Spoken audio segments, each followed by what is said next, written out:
Hey there, everyone. Please come join us this Monday, October 24th at our usual time, 6 p.m. Eastern. And I'm using my hands a lot because I am so excited for this show.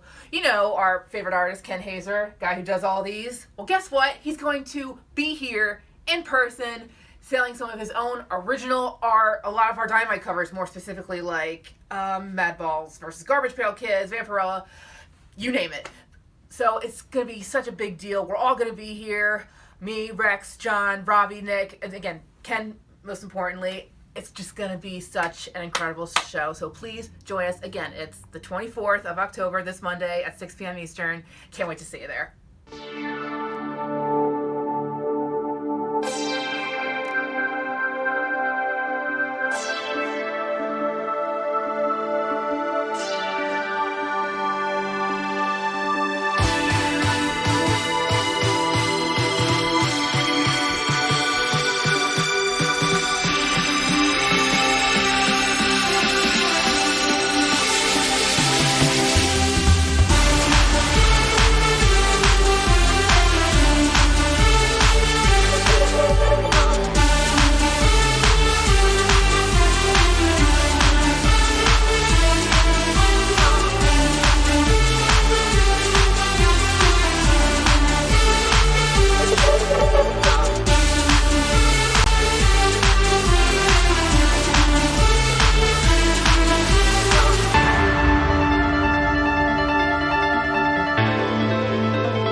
What is up, everybody? Welcome here to Rockin Robbie Live on Pop Culture Philosophers. I am your host, Rockin Robbie Thrills and Chills, and I just gotta say, station, pop, pop, boo. Happy Halloween time, everybody. We are like a week and a day away from the end, or I should say, from Halloween. The beginning and the end of the end is the beginning is the end. Anyway, welcome to the show, everybody. This is where we gather on Sunday nights to talk about movies, comics, pop culture, and a whole lot more. Tonight, we're going to be talking about the DC comics that are coming out this week. We'll also be talking about Pearl.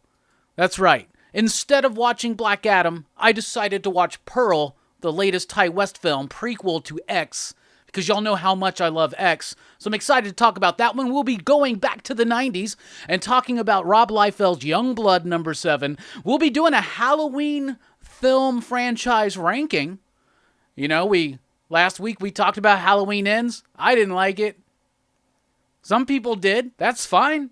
You know, I didn't. But it inspired me to do a ranking like everybody else. So sure. A year removed from watching all of them, except for the newest one. So we'll see what happens. A little bit of show and tell, all of that stuff and more. But even though we have a grand plan, grandiose, some might say, this show is driven, fueled, if you will, by your questions, your thoughts, your comments, your concerns. What do you want to talk about? Get it in right now. Let's get this conversation going. I will say that you can follow Pop Culture Philosophers on Facebook and on Instagram. If you're on Facebook, join the PCP Army. That is the official Pop Culture Philosophers Facebook group. Also, you can follow me on Twitter at @RockinRobbie. You can check out podcasts and more at popculturephilosophers.com, and you can help support the channel over at patreon.com/PCP and unlock exclusive content like a downloadable audio file of the weekly comic book review available hours before it drops on YouTube. Anyway, all the support we need is a like, a share, a subscribe. It goes a very, very long way. What's coming up here on the channel? Well, y'all saw what Amy was saying tomorrow on The Experience, the show that I do with Dynamic Forces. Holy cow, we got Ken Hazer in studio to talk and chat. That's awesome. Very excited for that. But then tomorrow night, join us for PCP Movie Night as we continue Horror Fest. In fact, we kick off the final week of Horror Fest with a look at Frankenstein and Bride of Frankenstein, James Whale classics. And then on Saturday night at Dylan's Horror Show, Pumpkinhead. This is one of Dylan's favorite movies, and I'm excited to revisit it with him. And then next week on Sunday night, because we're going out with a bang for Horror Fest 2022. Next Sunday night, instead of Rockin' Robbie Live, we'll be talking about David Cronenberg's Videodrome. Very excited for that. And then the grand finale on Halloween night, Monday night, 8 p.m. Central Time. We'll be talking about the entire Nightmare on Elm Street series. We're talking about the first movie. We're talking about Freddy's Revenge, Dream Warriors, Dream Master, Dream Child, Freddy's Dead, The Final Nightmare, Wes Craven's New Nightmare, even Freddy vs. Jason, and yes, that shitty remake. So to recap the final week of Horror Fest, join us tomorrow night for Frankenstein and the Bride of Frankenstein, Saturday over at Dylan's Horror Show for Pumpkinhead, next Sunday here on PCP for Videodrome, and then the grand finale Monday night, Halloween night, the entire Nightmare on Elm Street franchise. All right, we're about to start shouting some people out in the chat. Drop a station, drop a pop, pop, boom, whatever you feel like to liven up the room. What do you want to chat about? What do you want to talk about? Here's to you, chat, PCP Army. And we're getting into the first what?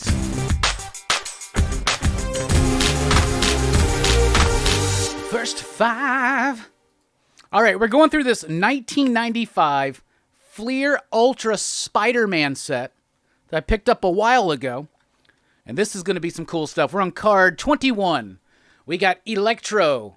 That is a dope card. So Fleer Ultra, obviously, ever since, the Marvel trading cards, they hit. Series 1, Series 2, whatever. But it was Marvel Masterpieces, the Joe Jesco stuff, that really, really hit. So then they started doing all these painted card sets. And Fleer, when they eventually got a hold of it, they started doing all these Fleer Ultra sets. A Marvel Fleer Ultra, Spider-Man, X-Men, all that kind of stuff. I got those all just laying around. I got so many of these card sets. This is Luis Perez doing the artwork for Electro. This one cracks me up. I guess they hadn't determined the name of the character Scream yet, so this is just listed as female symbiote. That's interesting to me. Ken Barr did that one. I really like that one, but that is in fact Scream. We know her now. One of my favorite Marvel villains, period, Green Goblin. It's an okay card. It's okay. This one is Lou Harrison. That one's all right. Could be better. I guess for this time, I guess that's Harry. I don't know. Then we've got the Grim Hunter. Wasn't that like Craven's kid or some shit? The son of Craven. Yep. There you go. Bruce Jensen did the artwork here. Not too bad of a card. What's crazy is how dated some of these things are. Like, there are characters that you don't even think about anymore. Hammerhead to finish out tonight's first five. 5 more cards during the final 5. That's Vince Evans who did that. I like Hammerhead. Hammerhead's fine. I always like the gang street level crime kind of vibe that we get sometimes in Spider-Man, particularly 80s Spider-Man. I guess it's because that's the first Spider-Man I really read was the 80s stuff. I remember really loving Gang War. I'll tell you that. Anyway, that has been your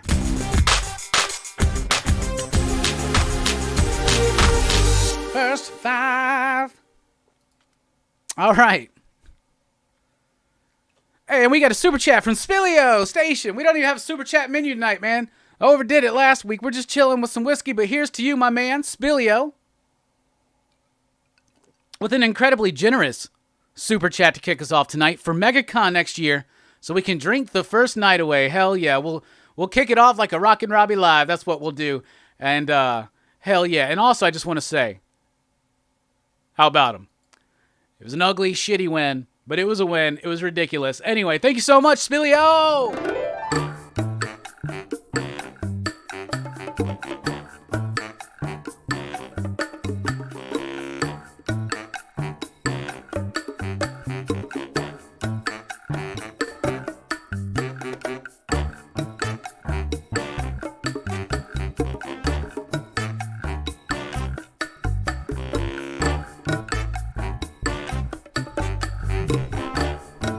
Yo, yo, yo. Let me tell you about this little man I know. His name is Hellboy. He was sent to the earth some long time ago to save it or destroy. Brought to this earth by Rasputin, son of a demon and a nun who having sex with a demon, but was raised by Professor Broom. Now he fights evil and monsters. Shit. Now he fights with a man who's a fish named Abe. Now he fights with a fire starter named Liz. And an ectoplasmic mess named Johann. BTRT.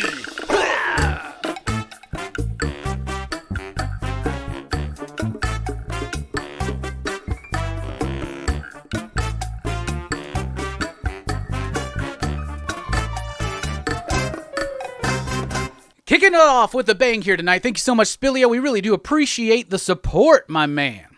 100%. Evil Face Bat up in the chat. What is up? Rogue Collecting's in the house. Comics by the Bay. What is up, everybody? Man Cave Theater up in the room. Pop, pop, boom. Atomic Buzzard. Mark McGrath. I just want to fly. Tell you what you want. Put your arms around me, baby. Put your arms around me, baby. That's a good album. I'm sorry. Floored, that's a good album, man. That whole album is good. Like, Fly is the one, like, there were so many of these albums, those CDs, like, back in the day, where, like, there would be a single, and then you get the album, and the album didn't sound anything like the damn single. Like, the album was completely different. Like, Blur. That's how I got into Blur. Song 2, right? Song 2 was exactly 2 minutes long. So that meant that MTV got to play that shit whenever they had an extra 2 minutes. And they would play that shit all the time. They would play that in the commercial breaks between different programs. They'd be like, we got 2 minutes to fill. No sponsors. Play that Blur song. So I bought that album, and I was like, what is this? I was expecting something like, woohoo, you know, all that jazz, right? And it wasn't that. But then I fell in love with it and realized that the actual rest of the album is better than that one song. Same thing with Sugar Ray's Floored. That album is dope, and no song sounds like Fly except for Fly. Anyway, still like Fly. Anyway, what's up, Mark McGrath? Thank you for being here. We got Mars Comics in the house. Station. Rogue Collecting says, still haven't seen Pearl, but I've heard good things. Really enjoyed X. It will be a non-spoiler review, but having seen X, you know some of the spoilers. I'm sure, right?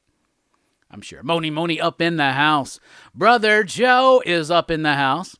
Here we are again, the start of the end, but there's more. You know it, my man.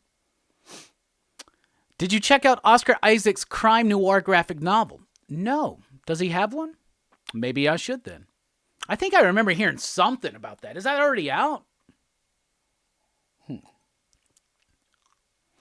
Williams in the house says 2023 is not a good year for DC Comics since the list of writers they are using sucks. R.I.P. DC. Okay. We got Two Gun Pedro in the house. Pew pew. Pop pop boom. Shivers and quivers. Beware. I don't even know what the hell that meant. Joram is up in the house. What is up? 8 more days till. Let's get to those rankings. Pop, pop, boo. Ken Hazer with the Rockin Robbie on the EXP. Pure ether. Hell yeah. Hell yeah. What's up, Scarpad? Will there be pumpkin bush? Who knows, man. I'll be honest. The bush bit makes me a little uncomfortable. But that's having lived through 2 Bush presidencies in my life. Just joking. It was just if I was on late night, you would be cool with it, right? Nah. Fuck all politicians. Can we get that out of the way? Final week of Horror Fest should have movie reviews every day till Halloween. We got time for that. But we're covering as many more movies than if we did one a night, right? We're covering a lot of movies this last week. So, yeah, CTA Frank, how about them Cowboys? What's up, Eric? Brother Joe says black and white horror is my jam. Hell yeah. Go Bucks, what the fuck? Did they lose today to the Panthers? What a weird day. The Packers lost. The Giants won. The Jets won again. Right? Is that true? Cowboys played an ugly game. Ugly game. Ugly game. I was, down here they were playing the damn Falcons game. So I had to watch Tom Downey on the Cowboys Report, and that's where we get the idea for the Super Chat menu that we did last week. And then people were coming up into the shop, this week, and they were like, man, that was real fun. Like Robbie Bateman showed up and he's like, oh man, that was super fun. I was like, yeah, I can't do that every week at all. And, well, maybe I could if I was doing actual shots and not those like 4-ounce pours. But, anyway, I was like, what? There's pineapple juice in there. I'll be fine. I was fine. I did not feel very good in the morning on Monday morning. I'll be honest with you. And I had to go to work and crunch a bunch of numbers and do some ordering and shit. And it was, if you're hungover, there's nothing worse than trying to order a fucking Marvel comic and there's 10 fucking covers and you're trying to figure out your budget and what to fuck. I hate this all this covers. It was even more annoying last week. Anyway, but today he was sick with food poisoning, but he was still doing the show. And for their Super Chat menu, he had his producer doing shots of Fireball, but he was doing shots of Pedialyte. And they were concerned that maybe he would have drank too much Pedialyte. But it was good to know that not even the king of the Super Chat menu could keep up week to week. Who else is up in the chat, y'all? Robbie's sponsors told him to chill for night. Nah, I've never gotten anybody to tell me to chill because we don't really have any sponsors. Hello Fresh, I would love to try out your product. I keep seeing you on YouTube. Send some shit my way. I'll talk about it. It's fine.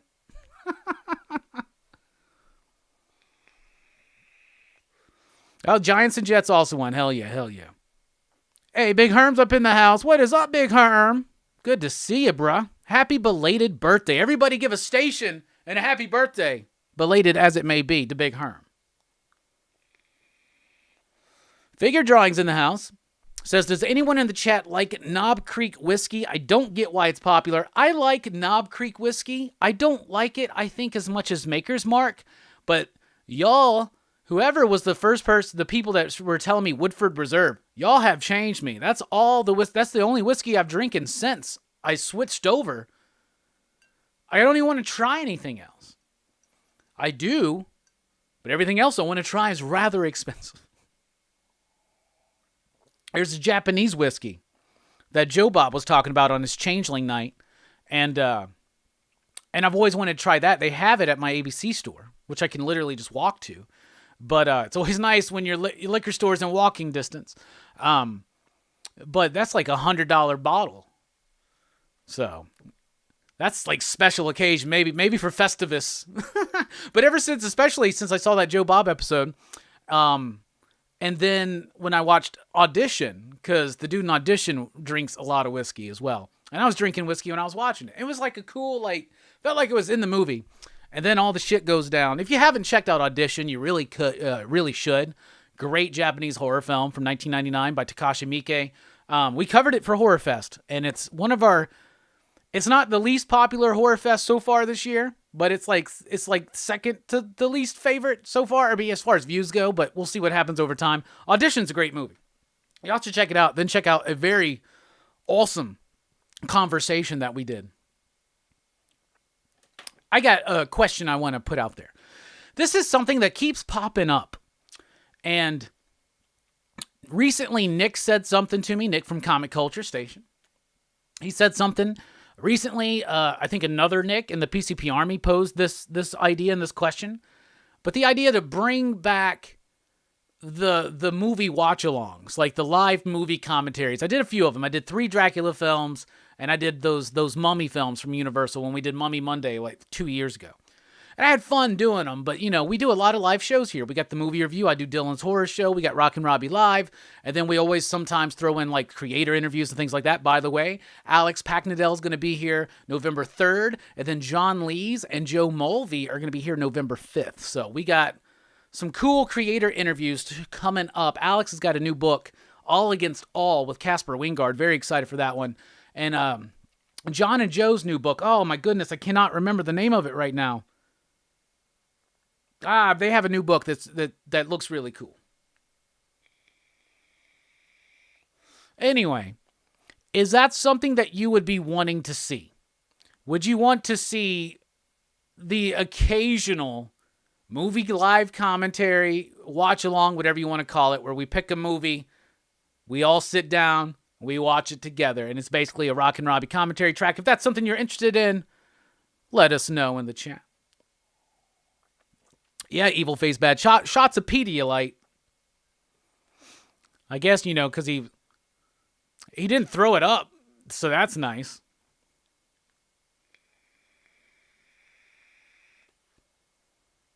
Jay Burns in the house. Getting excited to see Ken Azer tomorrow. Going to be an awesome show. Hell yeah. 62 Lefty Blues is in the house. Irish whiskey if you're going to drink whiskey. I love Irish whiskey. I'm a big Jameson fan. Back in the last time in my life where I frequented bars, this was probably like 2015 or so was the last time I went, we were going a lot to a few bars, at least 3-4 times a week. And we got to the point that when we came up in there would be a pitcher of beer for us and 3 shots of Jameson. And that's just how we did it, right? So Jameson's my jam. I like Bushmills too. Duffy's in the house. Don't worry, I'm here now, Rob. Station, go Phils. Go Phillies. Oh, man. So I guess the Yankees are getting rained out or whatever, but pathetic. As a lifelong Yankees fan, I hate to say this. The Astros, I hate them so much. The Astros own us. They just own us, man. We cannot fucking get hits on the Astros. And it's not just this year. It's every fucking year we've played them since they've moved over to the American League. When the Astros moved to the American League, it's been the bane of my existence as a Yankees fan. The bats quiet the fuck up. We can't do anything. We don't have a game plan. We can't change up. We can't change the... It's so ridiculous. Ugh. Anyway. I'm glad the Cowboys won today. Because the Lakers ain't won a game yet. I don't expect them to win many games. I'm so over it right now. What's up, Chamorro? How you doing, buddy? Station. Yes, Bushmills. Absolutely. Love it. Everybody's saying happy birthday to Big Herm. Brian up in the house. What is up, Brian? B-dubs. The Brianiac. Still waiting on that Monkey Shoulder whiskey review. I don't know if we found that. There was another one. I can't remember what it's called. Mike found it. It's a peanut butter whiskey. So and it's not with the whiskeys. It's with the liqueurs and shit like that. So I don't know. I might have to try that. We might do shots of peanut butter whiskey next time we open a super chat menu. Which I don't know when that's going to be. Maybe when we come back, we're actually going to be off from Rockin Robbie Live these next 2 weeks because we've got Horror Fest taking over a Sunday night because we're doing back-to-back shows Saturday, Sunday, Monday. And then the week after that, I'm taking off. We're chilling. But we will have some cool creator interviews. Alex Packendale, John Lees, and Joe Mulvey. 62 Lefty Blues wants to know if there are any Squidbillies fans in the house. I've seen a couple of episodes, but I've never really gotten into it. Not because I wasn't liking it. Figure Drawing says Audition rocks. Hell yeah, it does.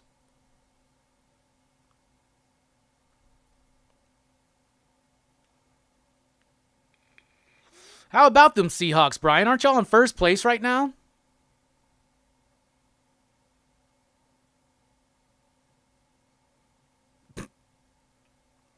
All right, what are we doing here? All right, there you are. Sometimes I lose the chat. It just drops down on me, and it pisses me off when it does that. Eric says, hell yes to watch-alongs. Nerds Will Save the World says, Alex Packendale is one of my favorite new writers, thanks to you, Robbie. Hell yeah. He was our first creator interview, was Alex. And so I'm really excited to have him back finally. We've been talking about having him back forever. He's always been down. I've always been down. It was just, schedule is never really, can't wait for those interviews, says Brian. Hell yeah. Two Gun Pedro's down for a watch along. I know you'd be. Spilio says yes to watch along. 62 Lefty Blue says, Robbie, you be you, bro. That's why we are here. Fuck them YouTube algorithms. We are here because we love you as you are, Robbie. And I've always been Robbie, trust me. And my plan is to continue to be. Real quick, I just want to point out that Dylan's Horror Show, last I checked, was 23 subscribers away from 1,000. I think it would be so cool, PCP Army, if we could get Dylan to 1K by Halloween. In fact, I think it'd be even cooler if we could do it by Saturday so that we could have a nice celebration on his final chapter for Horror Fest before we take over at PCP Movie Night and wrap it up with Videodrome and the Nightmare franchise.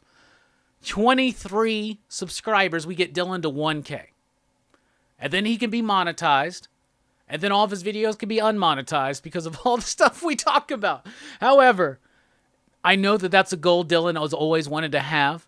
And he doesn't talk about it a lot. And I know it would mean a lot to him. And it would mean a lot to me. We've done Dylan's Horror Show now for 2 years. And what I promised y'all was that I would get Dylan to do a consistent show, at least one show a week. And we've done that. Dylan has grown as a YouTuber. Dylan has grown as a horror fan and critic. And I am supremely proud of my brother from another mother, Dylan, from Dylan's Horror Show, that SOB. And it would mean so much to me and him if we could get him to hit 1K by Saturday. So y'all, share it out. If you're a horror fan, if you like movie discussions, and if you like our movie discussions on PCP Movie Night, what if it was only horror every single week? Well, that's Dylan's Horror Show. Horror Fest never ends there. Unless he picks something like Legend, and it's happened before, but it's okay. Everybody, sub up to Dylan. Can one of the mods please drop his link in the chat?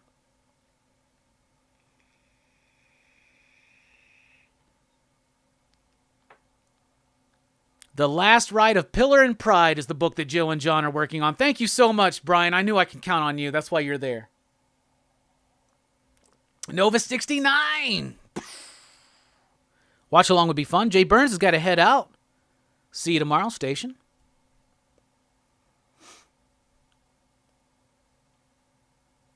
Just wait till you start betting on baseball. That's the day you're certified. I don't bet on sports. I just prefer to get personally invested in it where it pisses me off watching them. Kit Cloud Kickers in the house says Dak got to knock the rust off. Yeah, I think the Cowboys played better in the second half for sure. And there was some dropped passes. Here's the thing, man. The defense, they were getting run all over. If they can get to the outside, they can beat us right now. Anybody can, it seems, man. The Lions, though, with their defense, we should have fucking threw up 40 fucking points. At least 35, right? But we didn't. Dak's got to knock that rust off. That's why it was better to bring him in for the Lions at home rather than the Eagles in Philly. So there's that. The defense, though, they helped win us that game for sure because the turnovers, that really helped. But we could not convert on third downs, and it was really frustrating. Big Herm says, I just don't remember when the Astros purchased the Yankees, but you're right, they own us. Man, it sucks, dude. I fucking hate them so much, Herm. I hate them so much. I hate the Astros so much. They used to be a non-factor. They were in another league. We called them the Lastros. It was funny. Oh, God. You know, it used to be the Red Sox, and then it became the Rays, and now it's the fucking Astros. And it hurts even more that they're cheating ass fuckers, man. God damn it. Sorry. All right, moving up. Hey, March just subbed up Dylan. Hell yeah. Jorm says DHS is one of my favorite shows. Much love. Hell yeah.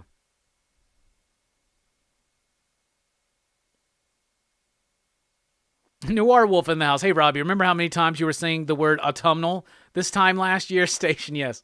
I remember that. Autumnal, it fucked me up, man. It fucked up a lot of us on YouTube trying to say that shit. It's not a word we typically use. We're like the fall equinox.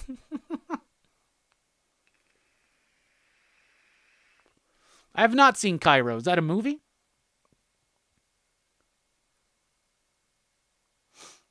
Eric says, oh no, avoid that peanut butter like the plague. Shots of Colt 45. Colt 45 works every time. Billy D. Billy D. Williams, that is.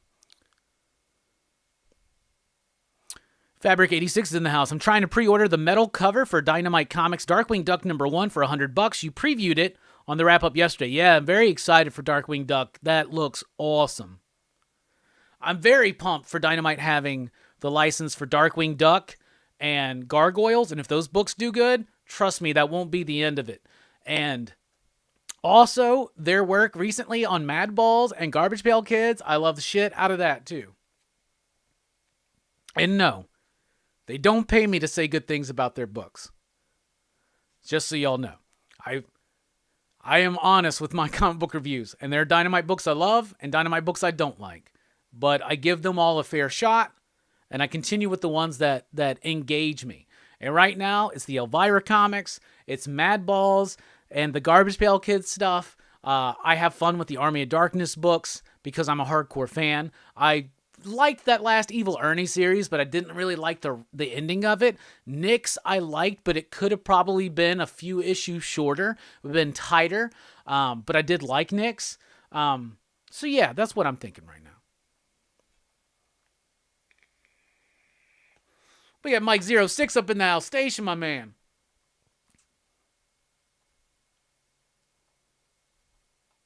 Throwing up the links to Dylan's Horror Show. Everybody sub up Dylan if you can. Well, like I said, when I checked earlier today, only 23 subs left for Dylan to hit 1K. Let's get him there, y'all. Come on. 20 away now, says Perm. Hell yeah.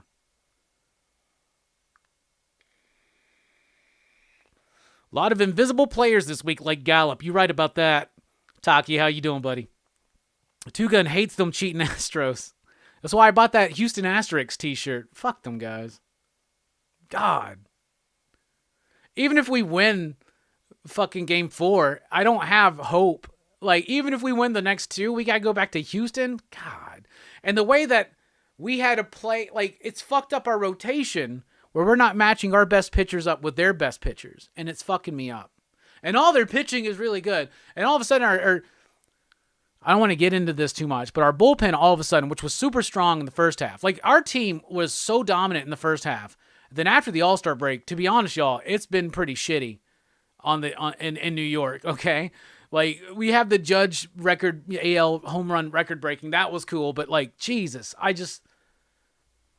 it was like after the All-Star break, it's just like, oh no, what's going on? We're one of those teams that started off hot and then lost it. Like, and the Astros. And then our bullpen just, I don't even think, the thing is, here's the thing. Aaron Boone makes some questionable decisions sometimes with the bullpen. I really do feel like pitching hasn't been the problem in this Houston series. It's been the bats. The bats are quiet as shit. Stop swinging for the fences. Learn how to hit situationally. Put the ball in play. Get runners on base. We get runners in scoring position. Everybody's swinging for the fucking fences. The Yankees, this has been our curse for the longest time. We just don't have good, solid, foundational hitting. Like, when our dudes hit and when they're hot, they'll score so much and they'll just knock the balls all over the place. But when that dries up, there is no Jeter on that team. You know, there's nobody to, like, put the ball in play when we need them. And, like, we've had some injuries on some of our better players, too. It's been fucking pathetic. Pathetic. Cairo, a Japanese ghost movie with a kind of infamous ghost reveal. Okay. I have to check that out. They used to be named the Colt 45s, you're right. Interfacer's been subbed to Dylan's for a long time. Hell yeah. Thank you for that. Mars says, don't hate y'all, they all cheat. Yeah, but just let me have my thing, man. Thank you, Duffy. Thank you for that.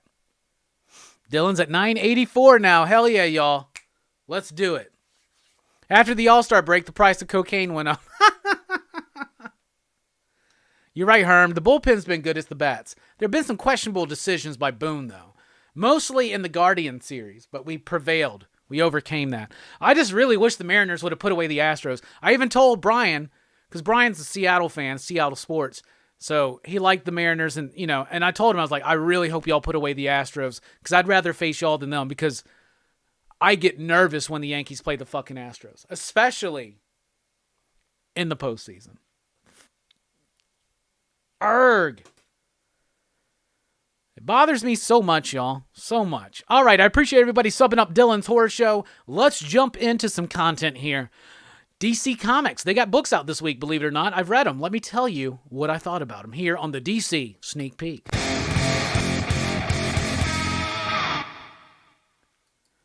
All right, first up is Tim Drake Robin, issue number 2. I didn't really like issue number 1, but it didn't necessarily offend me. So I decided to give issue 2 a shot. And I'm doing it straight up Sleepy Reader 666 Damien style tonight. My least favorite to my favorite of the DC books I read. So it means this was my least favorite DC book, almost to the point where I almost couldn't finish it. It just is not working for me. I personally am not a fan of Megan Fitzmartin. I'm a huge fan of Tim Drake, the character. I do not like what she's doing with the character. That has nothing to do with him realizing that he's bisexual and exploring that. That has nothing to do with it. I just don't think that the book is funny. I don't think it's fun. I don't think it's clever. And I think that the book thinks it is. And it just isn't working for me. They're trying to play with these like detective story tropes and things like that, but it just falls flat. It just feels overly indulgent, and it just feels, what's the word? Overstuffed? Maybe overwrought. This book feels overwrought, and I usually do like Riley Rossmo's artwork. This is not the book for him. Harley Quinn was on the fence as far as artistically how I felt about Riley's work on that book, but it works even less for me on Tim Drake Robin. I think I'm done with that one. Then we got Punchline, Gotham Game. Yeah, the Gotham Game, issue number 1. It's a new one from Teeny and Blake Howard and Gleb Melnikov. Anyway, I just see a bunch of consonants sometimes, and my brain just decides to put it together however. Art in this book is fine. Story's okay, but it doesn't really get in. This doesn't keep me super interested. I'm not necessarily won over by Punchline yet. I think there's still a ways to go for this character before she gets to be put in such a prominent spot where we're being told how important she is, but it's just not quite working for me. In this one, she's out of jail. It's got some commentary to say about things like that. It's okay. It's not poorly written. It's just not interesting to me. It just didn't grab me. Feels like this is going for a younger audience, so obviously I'm not that. That being said, it's an okay book, but it just didn't click for me personally. I'm not 100% sold on Punchline yet. When James Tynion brought her in, she was an interesting enough character, but I don't think enough development got done, even in the backup stories and Joker. And in this one, she's kind of taking over the Royal Flush Gang, and it just feels like it's out of nowhere and out of left field. But it didn't really work for me, so Then we got Action Comics. This is issue 1048. This is the third part of Kal-El Returns, but it's actually the second part of the Action Comics. Do not be fooled. Superman, Son of Kal-El, and Action Comics are not doing a legitimate crossover here. They're each telling their own story. That being said, this was a rather boring issue. We're still dealing with the ramifications from the War World saga, which was already too long, in my opinion, and now we're spinning, instead of moving vigorously into the next step, it feels like we're in a holding pattern of an epilogue and a prologue for the new relaunch that's coming post-Dark Crisis. So it does feel like this book's in a holding pattern, but at least it's setting some stuff up while still dealing with some ramifications. So Philip Kennedy Johnson is doing what he should do when he's put in a position where you got to stretch this shit out for 3 months till we do the relaunch. But it's all right. I do not like the way Lex Luthor's been written in DC Comics for the last few years. And that comes over here. However, there's some Metallo stuff in here that I really liked. Superman stuff was actually kind of boring, though. Then we've got Riddler Year 1, number 1. This is written by Paul Dano, who played the Riddler in the Batman movie, with artwork by Stefan Subic. I like the artwork. It gets a little bit muddy with the coloring. Did same person color it? Yes. The coloring is done by that person. I like the artwork. Kind of gets this Sienkiewicz, Martin Simmons kind of vibe to it. The story's kind of paper thin, I guess. This is the origin of the Riddler from that newest Batman movie. I wasn't the biggest fan of that newest Batman movie, so I'm not as invested in this as other people might be. If you're super hardcore into that movie, you want to see the steps that led this version of the Riddler to become the Riddler, check it out. But if you are on the fence, maybe skip it. It just didn't quite work for me. Didn't quite pull itself together. That being said, Paul Dano's not really a comic book writer. Usually when someone comes into the industry and they're from Hollywood and they're not a comic book writer, they are incredibly wordy, stagnant scripts. That is not the case here. There's just not enough to it. I don't know. Just not enough to it. Then we've got Detective Comics 1065 by Raphael Albuquerque, Dave Stewart, backup story by Simon Spurrier. It says Danny on the cover, but it's actually Hayden Sherman. Loved the backup story, thought it was cool. Still loving Detective Comics. It's very solid. We're playing with the legacy of Al Ghul in a little bit of a different way, but also a similar way. Some interesting things are going on. The Barbados stuff is starting to pump up, but also Bruce just feeling his age. I really like Ram V's use of language and structure in the narrative in his recent run on Detective Comics. I like the artwork. This was probably the least or the most disappointing issue artistically so far. Just feels like we're hitting the time rush, right? But that being said, it's still really solid. I still really like this book. Batman is in good hands. Then we got Catwoman Lonely City, issue number 4, the final issue. Holy cow. The final issue of Catwoman Lonely City is finally here. We just had the wrap-up of Rogues. We just had the wrap-up of Aquaman Andromeda. Now we got the wrap-up to this. A very satisfying conclusion. Cliff Chiang did a good job of telling this story. It's kind of like a Dark Knight Returns for Catwoman, but it doesn't feel like Dark Knight Returns because it shouldn't, because it's a Selena story, and it should feel like a heist story, but also have her perspective on Gotham, and that's what you get. This book, I wasn't quite sold on outside of just how awesome the artwork was on the first issue, but each issue, it has gotten better, and I think the conclusion was very satisfying. So now I know the question on everybody's lips will be, where's Swamp Thing Green Hell? Well, in January, they're doing a second printing of issue number 1, because it's been over a year at that point since issue number 1. So they're doing a new printing of issue number 1. And then in February and March, allegedly, we're getting issues 2 and 3. So there you go. Then we got Batman Beyond the White Knight, issue number 6. If somebody told me that even a creator I really love and respect was going to do a comic book story and turn me into a Harley fan, I'd be like, ridiculous. And then if you told me that they were going to be playing with this idea of a Bruce and Harleen relationship, I'd be like, get the fuck out of here. That is what we're doing, and I love it. That being said, this issue is mostly focused in on the relationship between Bruce and Dick Grayson, as well as his relationship with Harley. I love this whole world that Sean Murphy has created. I love all of his versions of the characters. Characters I typically cannot stand. Harley Quinn, Red Hood. I love them in this. And honestly, I'm not that big of a Batman Beyond fan. Not as big as other people are. I like Batman Beyond, but I don't own the series. I own the Return of the Joker movie. Because I do really like that. I still got the uncut DVD right over there. I can see it. That being said, all of this is great. Throwing in the Batman Beyond stuff, throwing in amazing artwork, throwing in a really cool emotional core to this story, and still be very enticing and compelling. I love the fuck out of that book. That's good stuff. All right, then we got Sergeant Rock versus the Army of the Dead, issue number 2. Bruce Campbell's writing this book. It's Sergeant Rock and Easy Company versus zombies, zombie Nazis. That's what it is. That's all. Bruce Campbell's not trying to load this with anything more than that. It's funny. This whole issue starts off with these Nazi zombies realizing that they can just shoot each other and they're just like laughing about it is so ridiculously fun.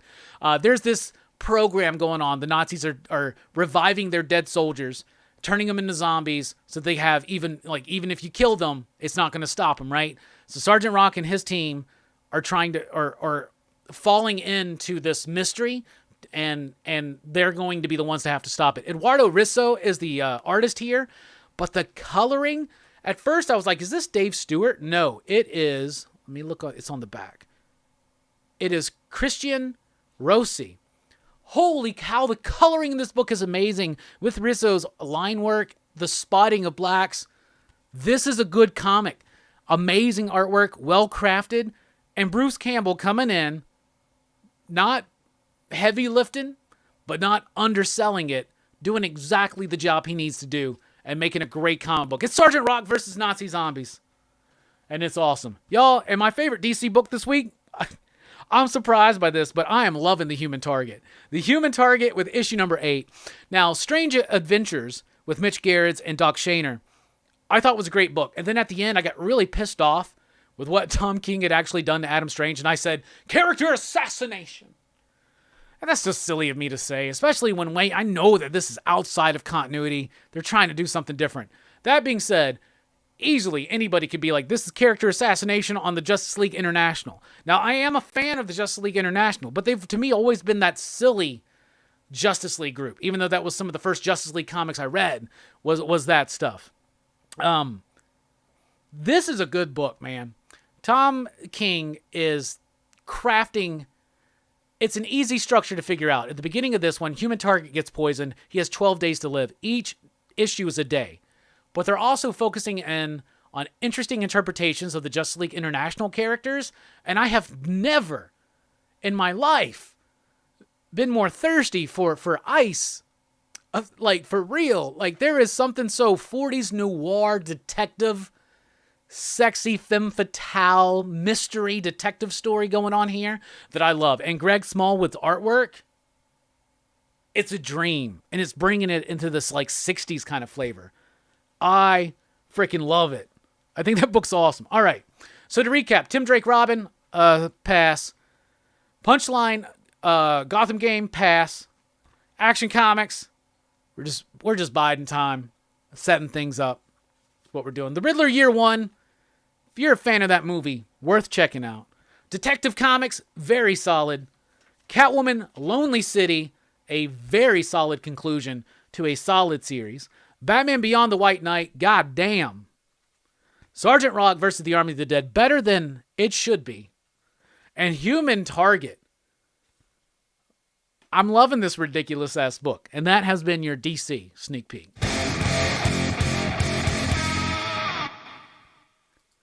All right, what do you think about that? What do you want to chat about? Get that out in the comments right now. We're about to take a quick break. When we come back, we're going to be talking about Pearl, the most recent movie from Ty West.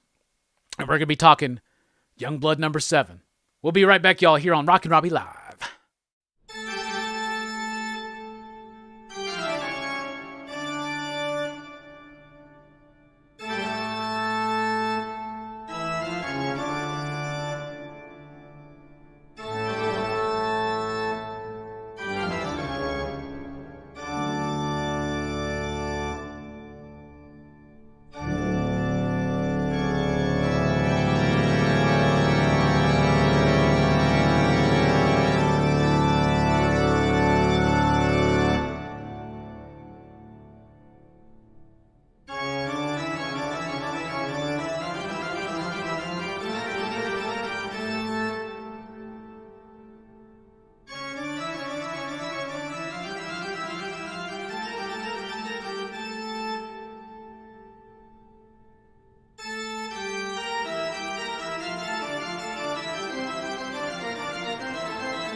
Hey there, everyone. Please come join us this Monday, October 24th at our usual time, 6 p.m. Eastern.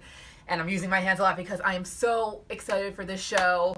You know, our favorite artist, Ken Hazer, guy who does all these. Well, guess what? He's going to be here in person selling some of his own original art. A lot of our Dynamite covers, more specifically, like Madballs versus Garbage Pail Kids, Vampirella, you name it. So it's going to be such a big deal. We're all going to be here. Me, Rex, John, Robbie, Nick, and again, Ken, most importantly. It's just going to be such an incredible show. So please join us. Again, it's the 24th of October, this Monday at 6 p.m. Eastern. Can't wait to see you there.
Hey, what's up, everybody? Welcome back to Rockin Robbie Live here on Pop Culture Philosophers. I am your host, Rockin Robbie Billups. How is everybody doing? Station, pop, pop, boo.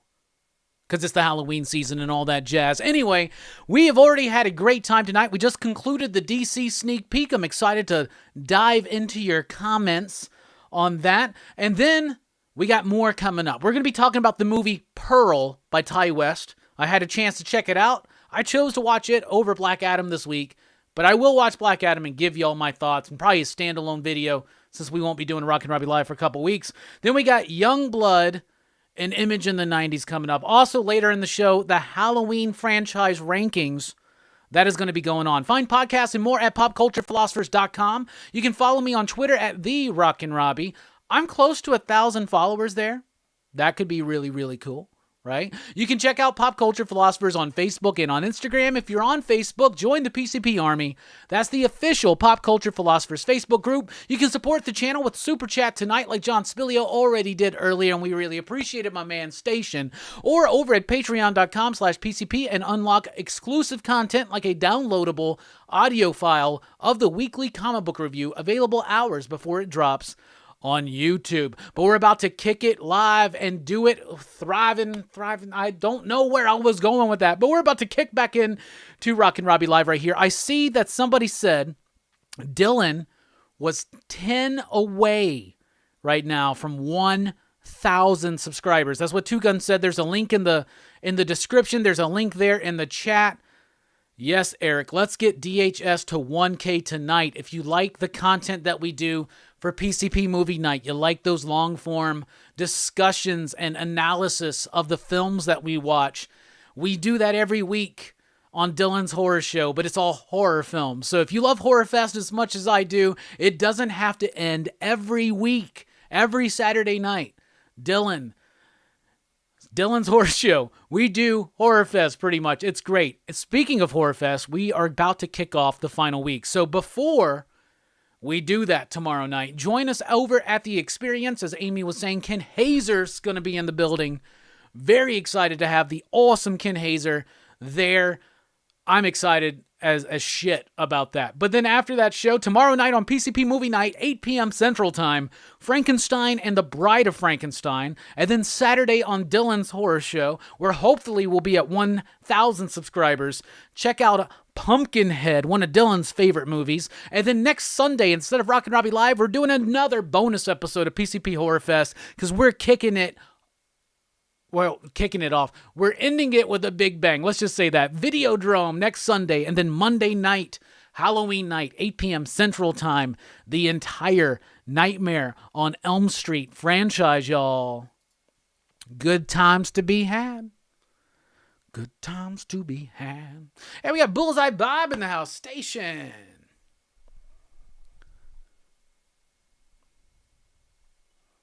All right. Yeah, Boone should have left Cole in. He took a strikeout. He took out a strikeout pitcher for a ground ball pitcher with the bases loaded. Like, what the fuck? Yeah, you're right. Evil Face Bat says that Robin issue 1 was whack as fuck. Ariaga's in the house. What is up? Ganja Bar's Medium's in the house. Really looking forward to Paul Dano writing The Riddler. Loved his take in the film. Spilio says, I love DC and they are killing it. Evil Face Bat says, Detective Comics for life. Ariaga says, is Paul Dano as good a writer as Amelia Clark? I think he's better. At least one issue in. Atari, what is up?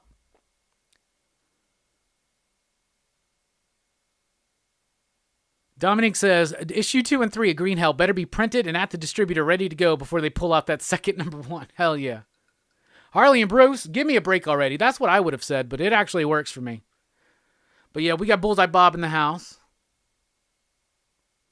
How about them Cowboys, Bob?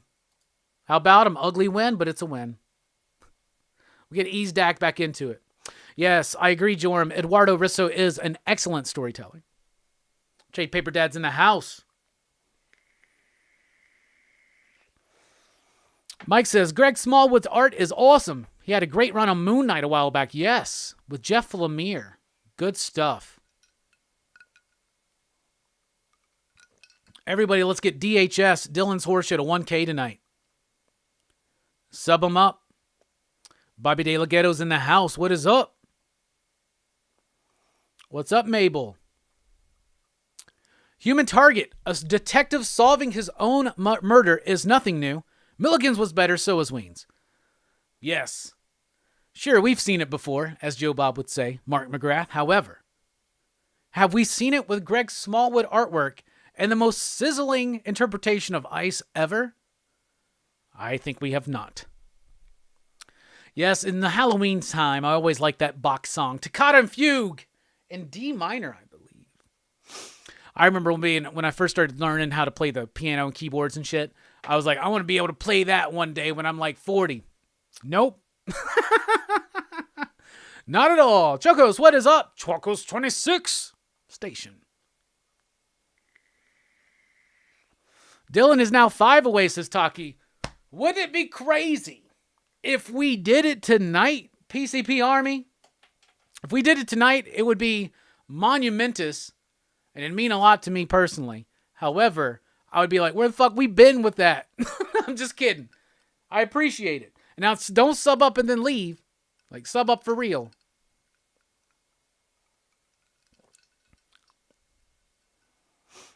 Hey, like Taki says, make sure to watch a video and drop a like or the sub to Dylan won't stick. You are right about that.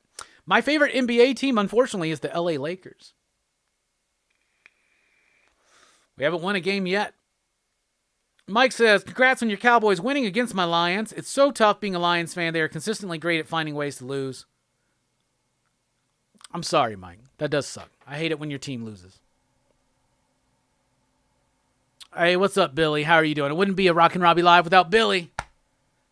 I ain't been doing no deadlifts. Still get the knees working out for me, but I ain't been doing the deadlifts. Just some walking. Just some walking. Bob says, looking forward to having Dak back. Cooper Rush exceeded expectations while Dak was gone or out. We quickly determined there is no quarterback controversy. Dak is back. Let him get his legs back. Hell yeah, man. I agree with that.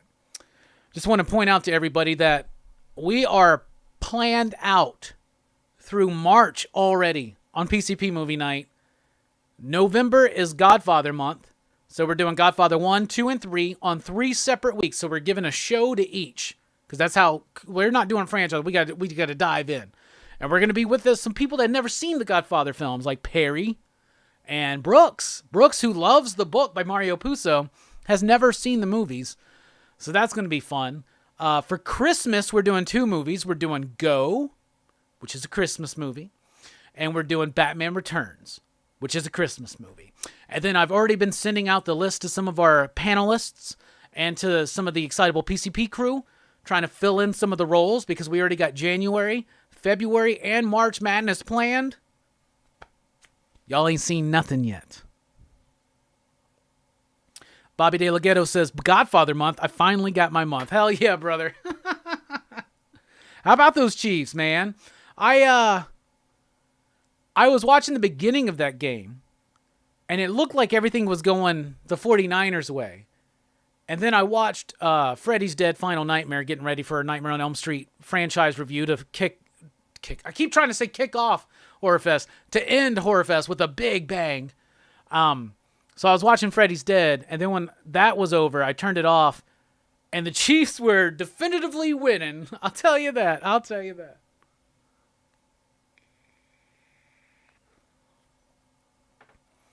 You ain't fooling nobody, Robbie. We know you in the gym doing the hack squats. I wish.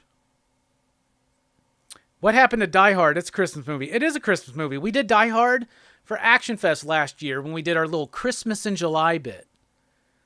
We also did Cobra. By the way, Cobra, the movie review for Cobra, which kicked off Action Fest last year, is now the second most viewed video on this channel, y'all. I know a lot of people are here for the comic book content. A lot of people are just here for the shenanigans. There's almost 13,000 people that have watched that damn Cobra movie review. Blows my mind. Overtaking Spawn.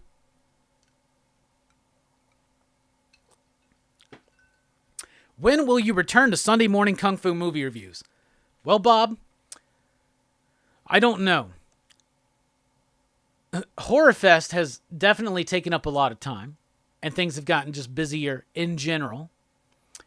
But we're still going through the John Carpenter thing, but we haven't done that in a few weeks, and the next one's The Thing. But when the John Carpenter thing is over, I do plan on getting back to some of it. I don't know if it's going to be an every week thing, though, because there are a lot of movies I've missed doing these top 5s throughout the years. I love doing it. Top 5 movies throughout every year, the 70s and the 80s and the 90s and the 2000s. When I started hitting the 2010s, I was like, I haven't seen a lot of these movies. Like, there was a time in my life where I just stopped watching some things. So I think I'm going to spend some time after the Carpenter rewatch to watch some of these films that I hadn't seen yet. Right? So there's that. But I do plan on having Kung Fu movies still be a part of that. So an every week bit thing, I don't know. But man, I did that for how long? And I loved doing it. And there are so many more still to watch. So it is going to be a thing.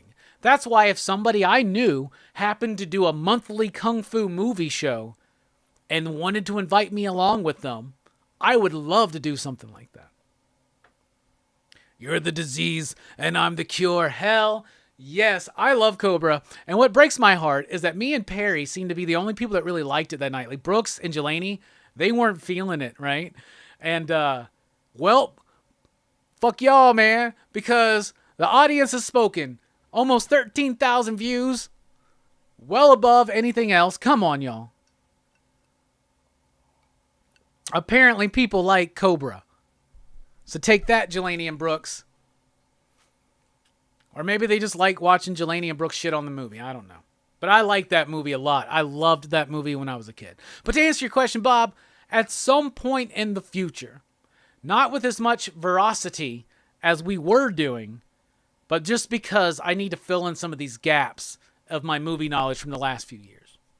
I've already started doing some of that. I watched House of the Devil last week, a Ty West film, because I like Ty West X and I like Ty West Pearl, which is a new movie. and we're about to talk about it. So right now, a spoiler-free review of the latest film from Ty West, the prequel to the film X, which as of right now, out of every movie this year, 2022, that I have watched, X has been my favorite. I haven't given any movie this year a 5 ya digs yet. Not new movies. But I gave X a 4.69, and that's the highest right now. And right behind it would be Everything Everywhere All at Once. And so I was very excited to check out Pearl, which is the prequel. I'll tell you what, it's a way different movie. Let's dig into it.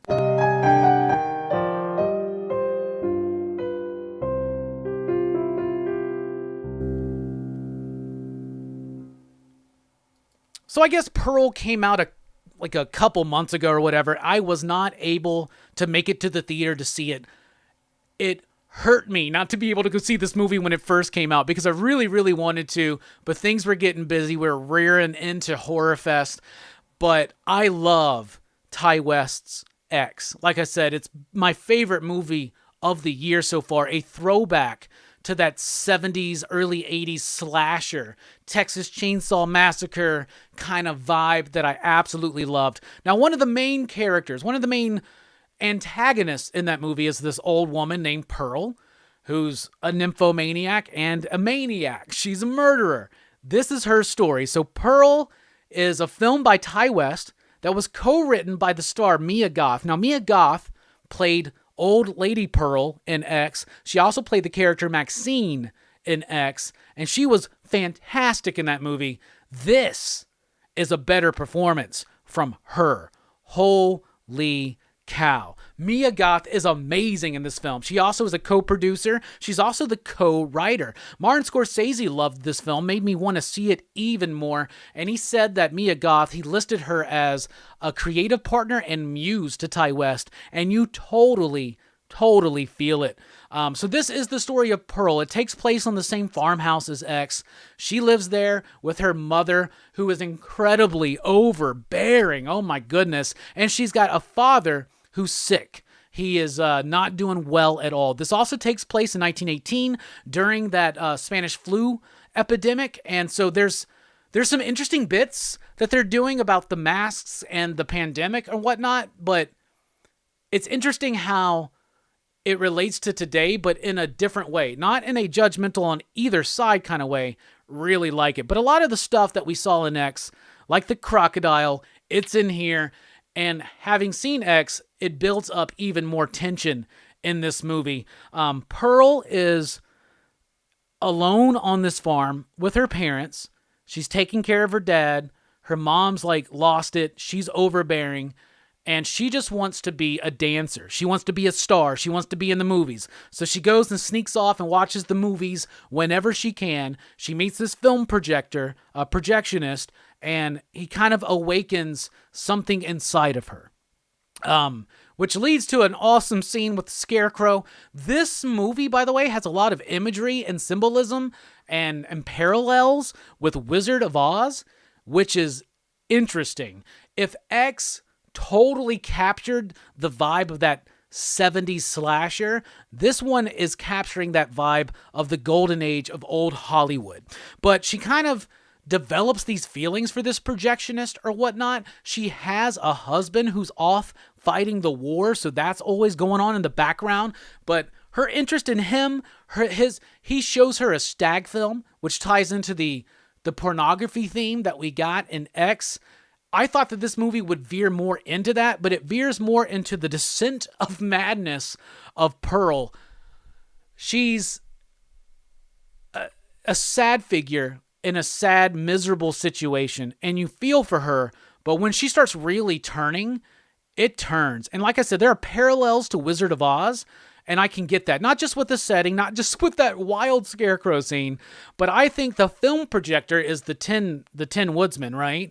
And maybe even the projectionist is a part of that. But I also think that it does some interesting stuff by painting Pearl as the Wicked Witch, right? And then her her sister-in-law here is like the good witch. There does some interesting things. Obviously, this is a little bit of a slasher film, but it's not so full board into the slasher film like X was. This one is more of a character-driven movie. It is a study on Pearl and her descent into madness. Utter madness. The music is great. The cinematography is amazing. I think technically it's a better film than X, but to me, X was just so appealing. But holy crap, Mia Goth is perfection in this movie. There is a moment towards the end of the film where the whole film rests on like a 10-minute monologue where they do not move the camera. It's just Mia Goth doing her thing, and it just rocks.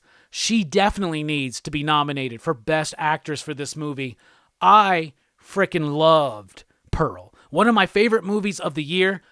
Not as good as X to me, but X just scratches that like late 70s, early 80s slasher sleaze bit for me. Pearl, though, does something. It dives deeper. It's richer, but a little bit more of a slow burn. That's what Ty West does. I'm excited to look into more of his film. Right now, I would give Pearl... Let me think about this. I would give it a 4.5 you digs. That's out of 5. It's a really good film. I was incredibly impressed with this movie. Mia Goth is...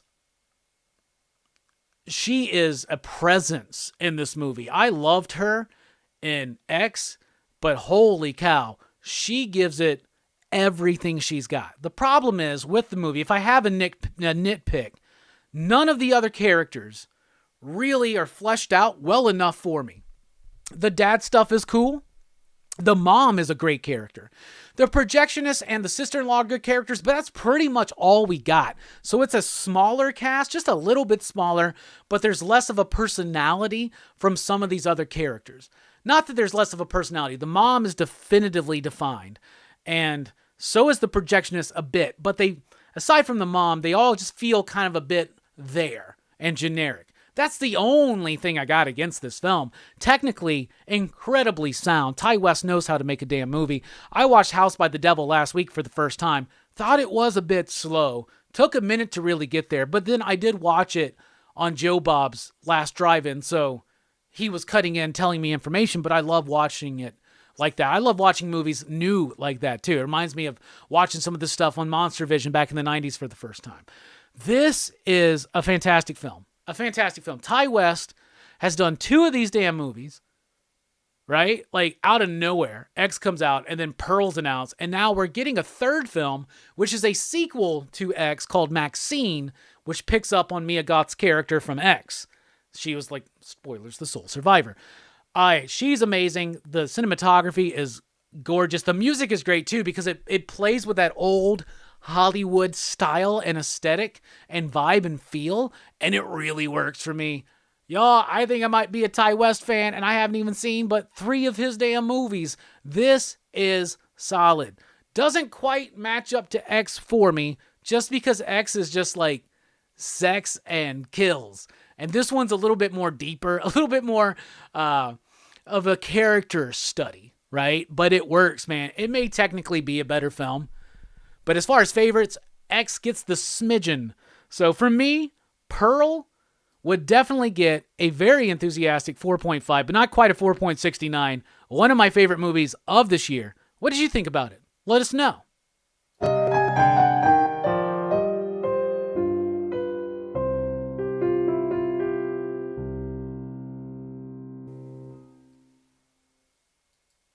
All right, there we go. How y'all doing? Let's go back up into the chat.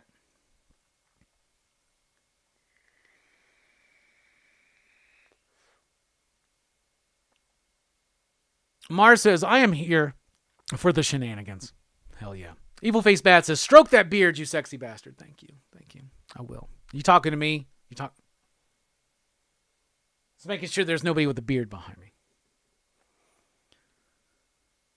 Steph is in the house. What is up, my man? Steph, last I saw, we were almost 10 away from Dylan hitting 1K. Everybody, please sub up Dylan's Horror Show. I want him to get to 1K by his next show, which is his finale for Horror Fest, but not the Horror Fest finale. Bob says, however you return to it, I am good, bruh. I just hope you get one in every once in a while. You know it, bruh. I know that's coming, Bob. I'm trying to tell you to do it. Just do it. BJ in the house says, congratulations. Thanks for making 4K. That's 14K. That's right. We hit 14,000 subscribers this week. Station, PCP Army. That's awesome.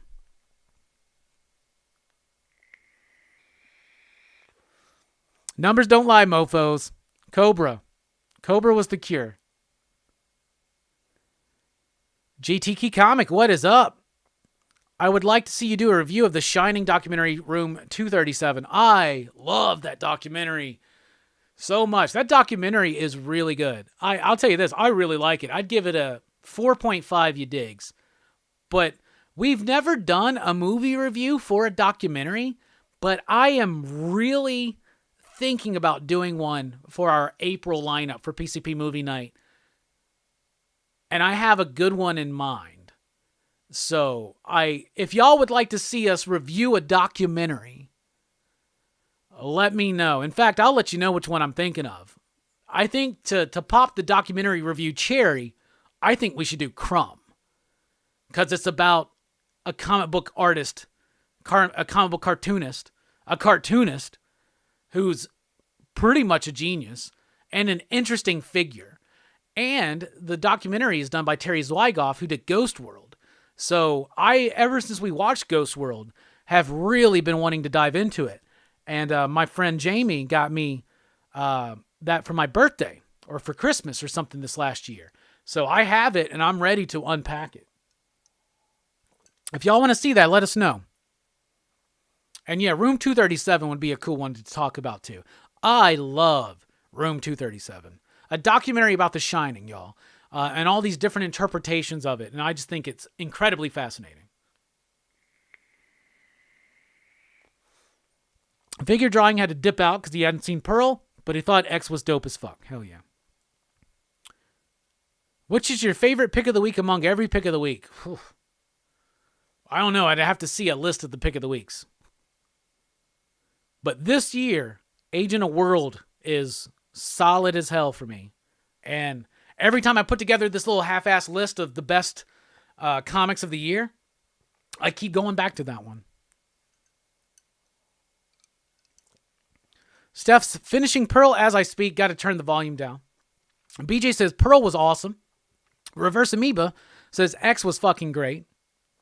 Billy wants to know if anybody else loves the movie Lawnmower Man.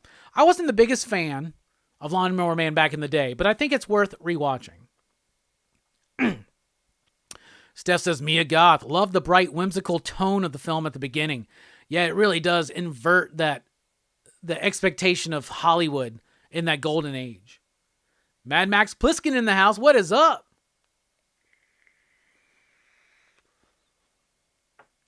Can I play Pink Floyd Dark Side of the Moon at the same time when I watch it? I haven't tested out that theory. Let me know. Let me know, 62. Nobody's stopping you. How about that? Mad Max Pliskin says Lawnmower Man is greatness.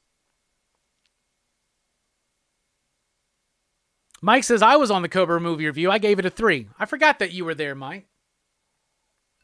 You gave it a 3. Numbers don't lie, motherfucker. I'm just going to say that.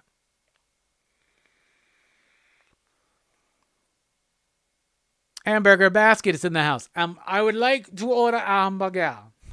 Hamburger. I would like to have a hamburger. Hamburger.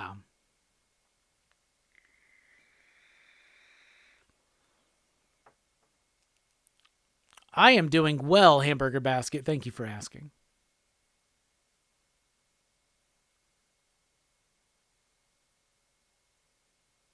Terry did Art School Confidential, too. Yes. I still haven't watched that one. I need to. Very excited for the complete 8-ball paperbacks coming very, very soon. We're like a week or two away from that. I'm excited. I don't have every issue of 8-ball. I have 1 through 11. And I need to get 12. 12's the expensive one because it's got Ghost World on the cover. Outside of that, they're going to be easy to piece together. I I shared this, and I mean this. I shared this on Twitter. 8 Ball is one of the best comic books that has ever been done. Daniel Clowes is a genius. Kayfabe just did an interview with him today.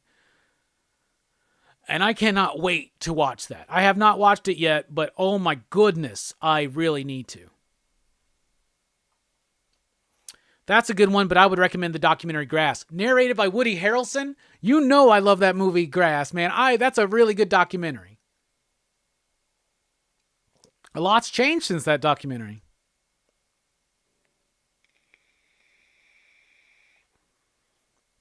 My secret for the massive forearms? Honestly, it's just a little bit of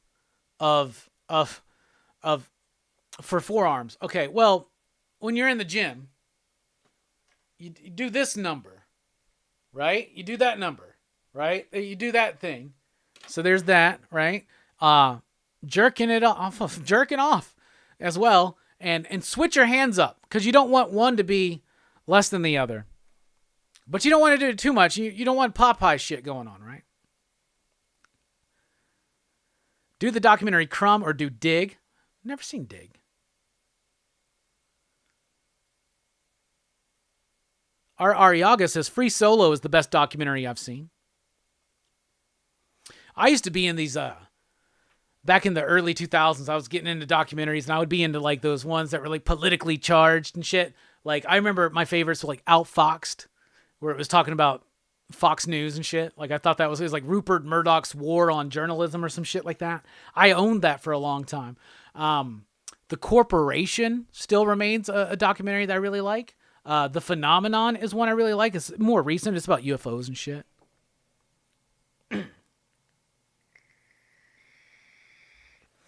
I got my 8 Ball collected edition drop shipped 3 weeks ago from Fantagraphics to 62. Hell yes. Yes, Dan Clowes does rule. 100%. Figure drawing grew up with 8 Ball. Hell yeah. Dominic says, I already had all the issues of 8 Ball, but I still pre-ordered the complete collection from Fantagraphics site. Got it in the mail 2 weeks ago. Hell yes. I should have ordered it from them then. But, you know, at my shop, I get it good. You know. What's up, Ouroboros? How you doing? The Tiger, I got an 8 Ball once, and that's nothing to sneeze at. No, you don't want to sneeze at the 8 Ball. I'm going to keep that one. Here's a joke I'm going to steal from Joe Bob Briggs. Do you think any monsters are good at mathematics? Not unless you count Dracula. I really like that one. I think that's really funny. A Geiger show. Yes, they're making a Geiger show. Yeah. The people that did Flashdance. We'll see how that goes. But yeah, they're doing Geiger. I think that's really exceptional. It's cool. Paramount's going to be producing it, so it may be on Paramount Plus or it may be on like CBS or some shit. Hopefully not CBS. It seems like things like network TV doesn't seem to have as much effort put into it as, say, like, you know, like streaming services or something. That being said, HBO Max, right now they're doing the season finale of House of the Dragon, and me and Jelani and Brooks are going to do a conversation. We're going to lead a conversation on House of the Dragon now that the series is wrapped up. We may do that this week. There might be a surprise stream on like Thursday or Friday, depending. I have to figure it out with everybody. And I cannot remember, because I asked Manny, Steph's here. I asked Manny, Steph, and Fable, Steph, are you watching House of the Dragon? I just need to know, because I'd like to have a 6-person panel.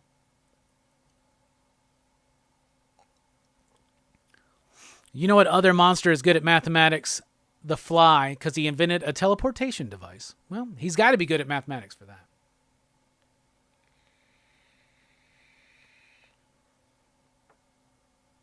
Who wouldn't want a giant-sized man thing?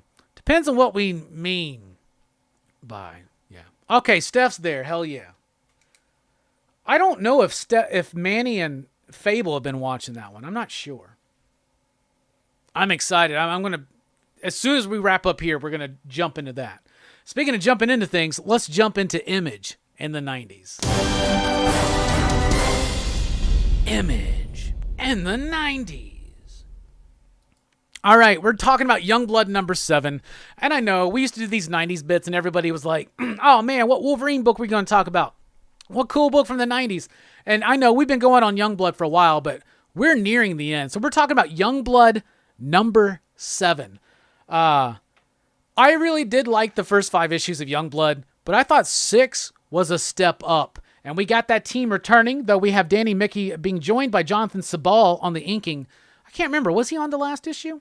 Anyway, Rob Liefeld, creator, pencils, and story. Eric Stevenson, the current publisher of Image, doing the script and editing this book. Danny Mickey and Jonathan Sabal on the inks. Kiko Takanashi on the coloring.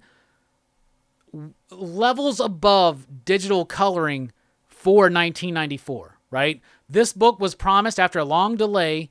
They finally came out with Youngblood number 6. This book was promised the next month. They delivered it. Kurt Hathaway on the lettering. Let's dive in. It starts off with Shaft in front of in his tidy whities, in front of an open refrigerator. A very big refrigerator, by the way. If you look in there, there's a hamburger with like 2 bites taken out of it. Like, what the fuck is that about? I am pleased to know, though, that their soda... Well, I was going to say their soda is in the fridge, but their beer is in the door of the fridge. And actually, that's where you want to put your beer, in the fridge to get the proper temperature.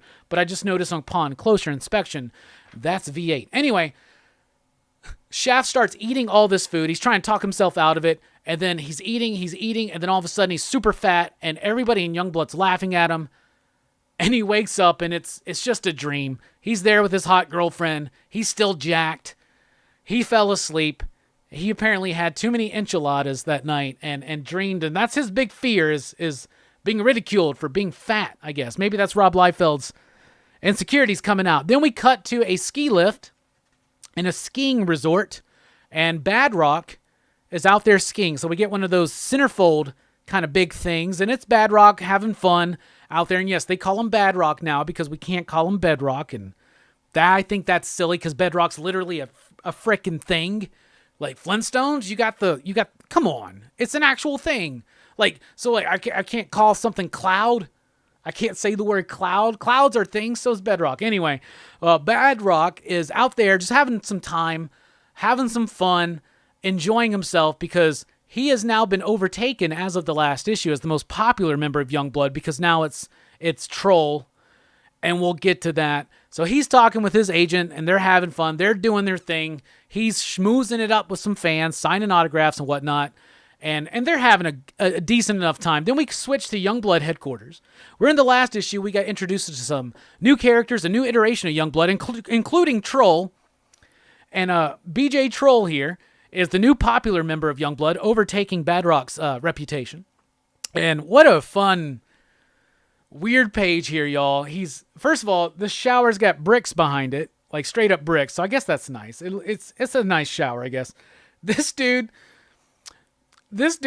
nude in the shower. Like Rob Liefeld is giving it his all, I guess. I don't know, man. This is some weird shit going on here, man. Like there's some proportions that goes straight from abs to like no dick to like the fucking quadriceps. Like it doesn't make any fucking sense. But there's something interesting about it, I guess. He comes out of the shower, and the dude who works for the president, who's putting together this new Youngblood team, he's there, just shows up, be like, "You better get your shit together." Like, bro, just like calm down. At one point, Troll's even like, "Are you a pervert, bro? Get out of here." Meanwhile, we get Nightsaber. He's from Australia, and he's got this do-rag shit going on. He's just trying to get those waves going, I guess. I don't know. He's basically in Youngblood's danger room, talking about how they're wasting all this money on all this equipment to help train him. And his power is he can take aggression and fuel it into energy blasts. And that's an interesting enough power.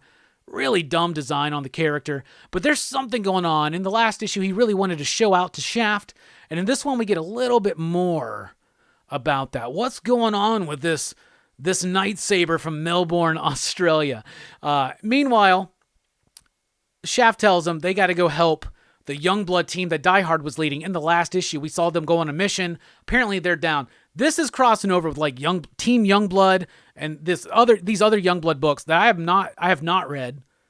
So there are elements of this where I'm starting to feel lost to the outer world, but those books are easy to find. Meanwhile, we cut back to Badrock. He's skiing. He gets knocked down. He looks up. He goes, "You!" And in comes Overkill. I love this Rob Liefeld overkill right here. Fantastic. It reminds me of that video that he did with Todd where they allegedly created overkill on the spot, right? But I don't know. I really like this. Once again, not much room for any kind of junk down there. But that's Rob Liefeld. Everybody wears these tight-ass pants.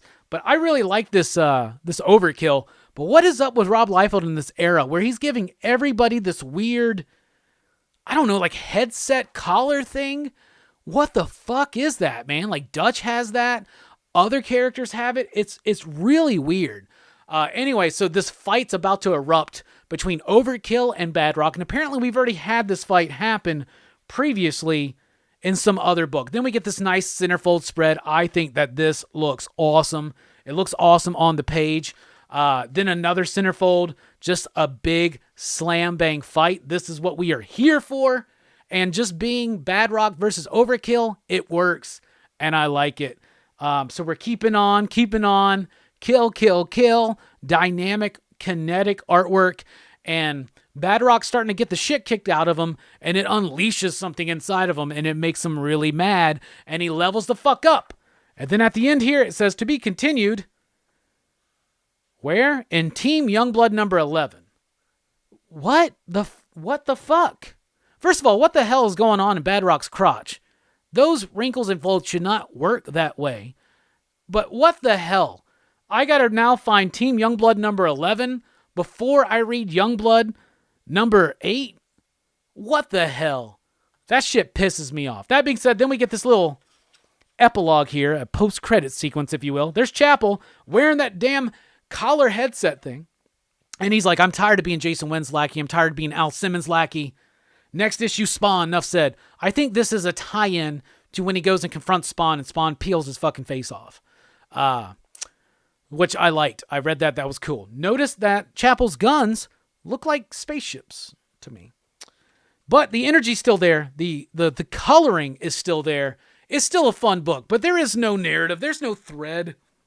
There are things tying it in together. But this one is mostly just a jumble of some subplots and Badrock fighting Overkill and then tying into Team Youngblood number 11. I guess we gotta pump that book's numbers up a little bit. But there's the physical artifact right there. We also got Youngblood Strike File number 5. I do have the first couple issues of Strike File because that's got some Jay Lee shit. But yeah, actually a really good book, a really good artifact, great paper quality, especially for its time. Great computer coloring. The colors, the shading on it, the way that it molds it, it works so well. This is actually a well put together comic. Rob Liefeld stuff is looking good.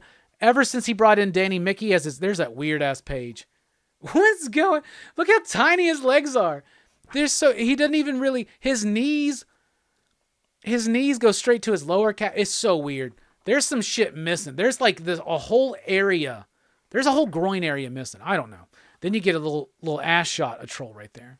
I don't know if you noticed that. The book's well put together. It's glossy paper, but not super glossy. There's still room for these colors to dive in there. And even though we're doing digital coloring, and digital coloring was kind of sloppy in this day in 1994, this is the best it looked for a long time, to be honest with y'all.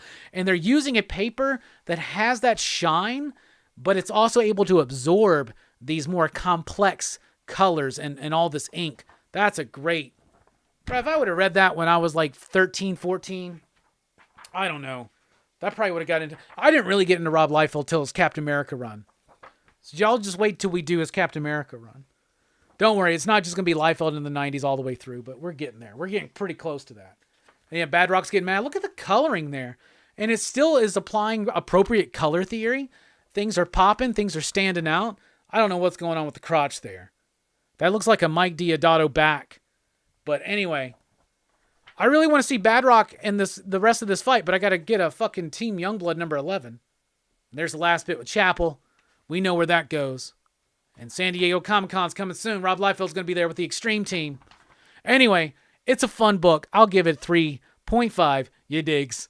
What do you think about Rob Liefeld? What do you think about Youngblood? What do you think about Image in the 90s? That was fun, wasn't it? It's always fun. Talk about something from the 90s, some Image comic from the 90s.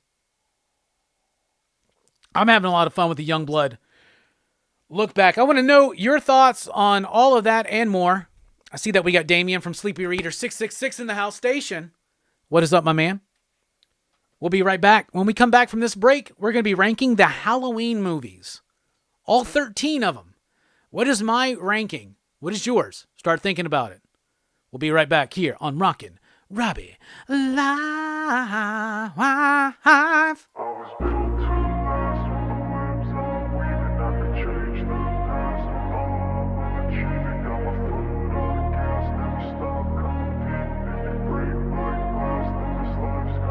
I wanna be the best in the game, invest in my name, check no restraints, I'm obsessed with the pain, I ingest, I retain, assess and I change, possessed by the thought I'll be free one day from society's restraints, money, clout and fame, mud, disease, a plague, we all love to hate, have to play the game, have to make a name, all our insecurities are on display. This is war with the enemy, think that it was meant to be, living in a time where disease is on every screen, I won't let them fester me, I know most are festering, negativity is a plague for the mentally weak, no mercy, all I got is working, never stop searching, never quench the thirsty, I'm toxic and psychotic, with this logic, you can't stop it, it's been chronic, since I was a boy, so neurotic and chaotic, go! To last with the webs I'm weaving, I could change the past with all I'm achieving, got my foot on gas, never stop competing, if you break like glass, then this life's gonna eat 'em, make mistakes real fast, then you learn how to beat 'em, if you take off the cast, you can see all the healing, if the pain's in the past, move on from the grave and put your foot on the gas, no, never stop competing, yeah. I've been doing this, I'm on it,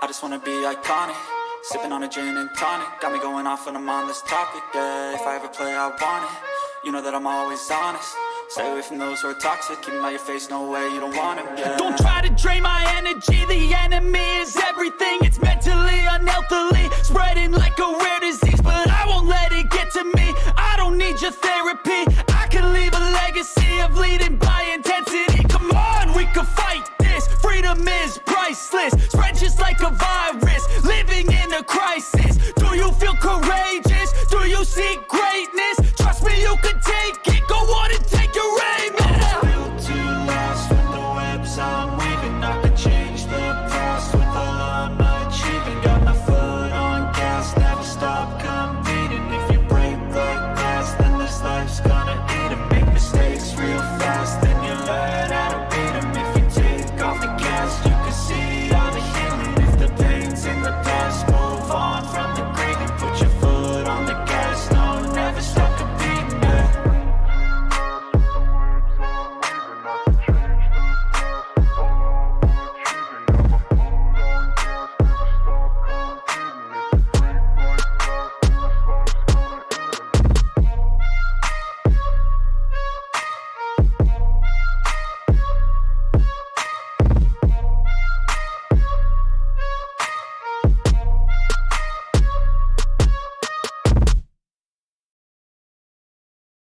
Hey there, everyone. Please come join us this Monday, October 24th at our usual time, 6 p.m. Eastern. And I'm using my hands a lot because I am so excited for this show. You know, our favorite artist, Ken Hazer, guy who does all these. Well, guess what? He's going to be here in person, selling some of his own original art, a lot of our Dynamite covers, more specifically like Madballs versus Garbage Pail Kids, Vampirella, you name it. So it's going to be such a big deal. We're all going to be here. Me, Rex, John, Robbie, Nick, and again, Ken, most importantly. It's just going to be such an incredible show. So please join us. Again, it's the 24th of October, this Monday at 6 p.m. Eastern. Can't wait to see you there.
Hey everybody, welcome back to Rockin Robbie Live here on Pop Culture Philosophers. I am your host, Rockin Robbie Thrills and Chills. Pop, pop, boo. It is that spooky time of the year, Horror Fest, Halloween time, the most wonderful and spooky time of the year.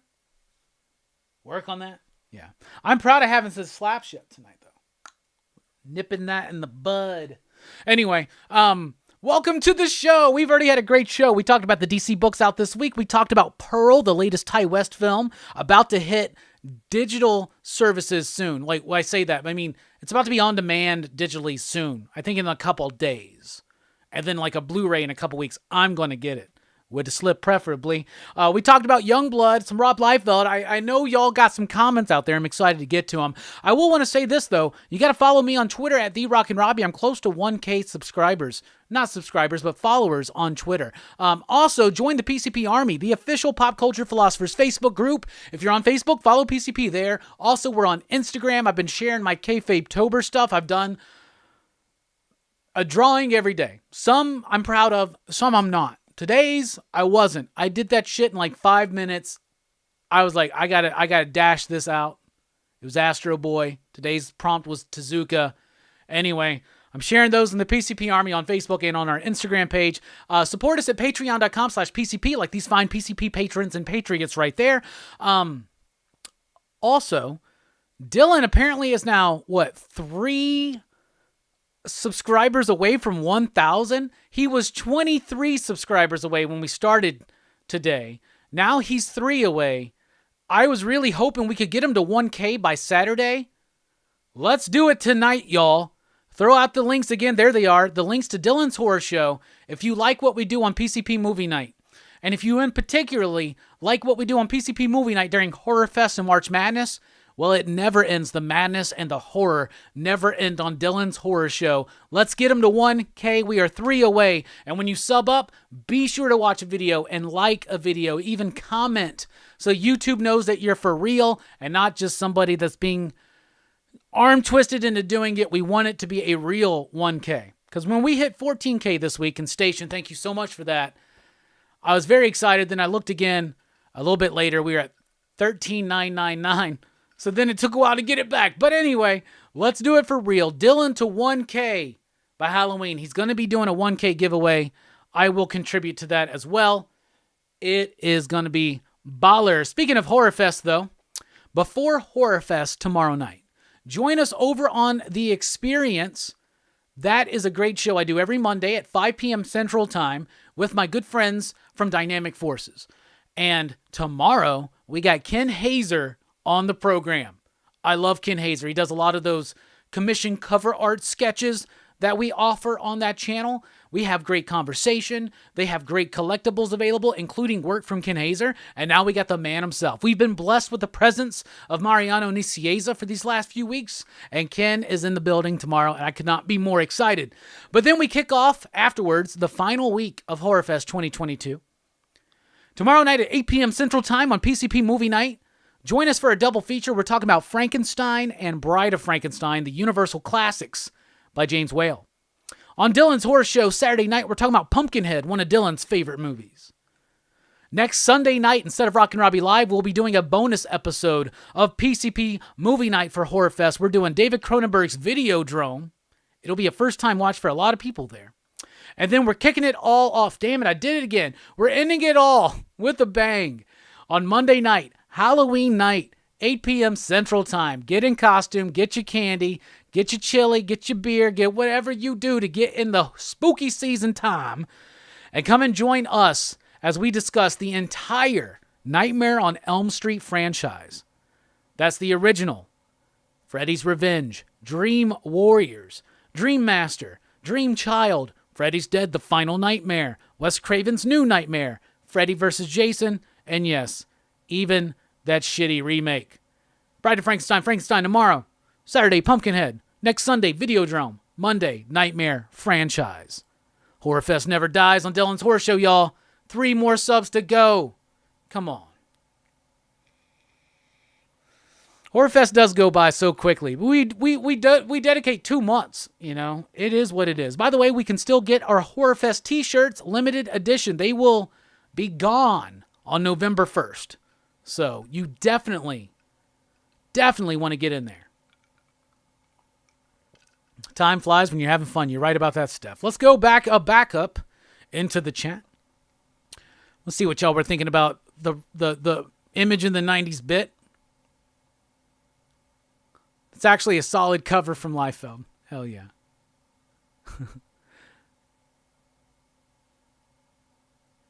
Ariaga says, I forgot about that panel. Which one? The refrigerator one?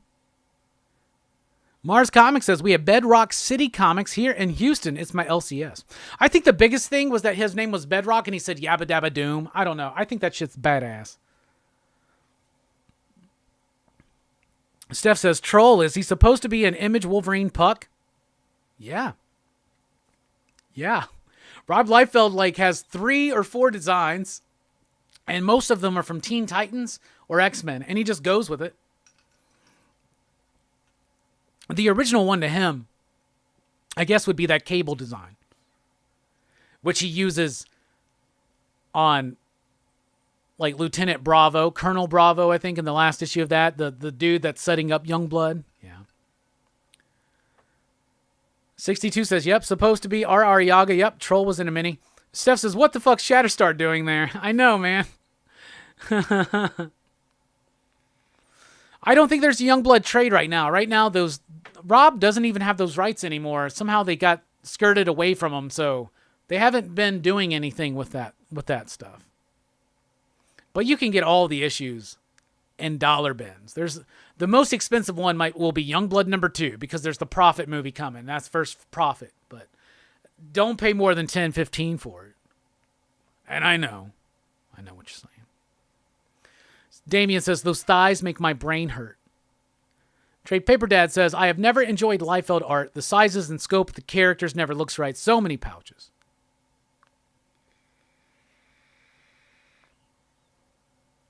GTK Comics was never a fan of 90s Image. Eric says, haven't seen all the Halloween movies at this point, but I think parts 2 and 6 are both underrated. Not great, but underrated. Okay?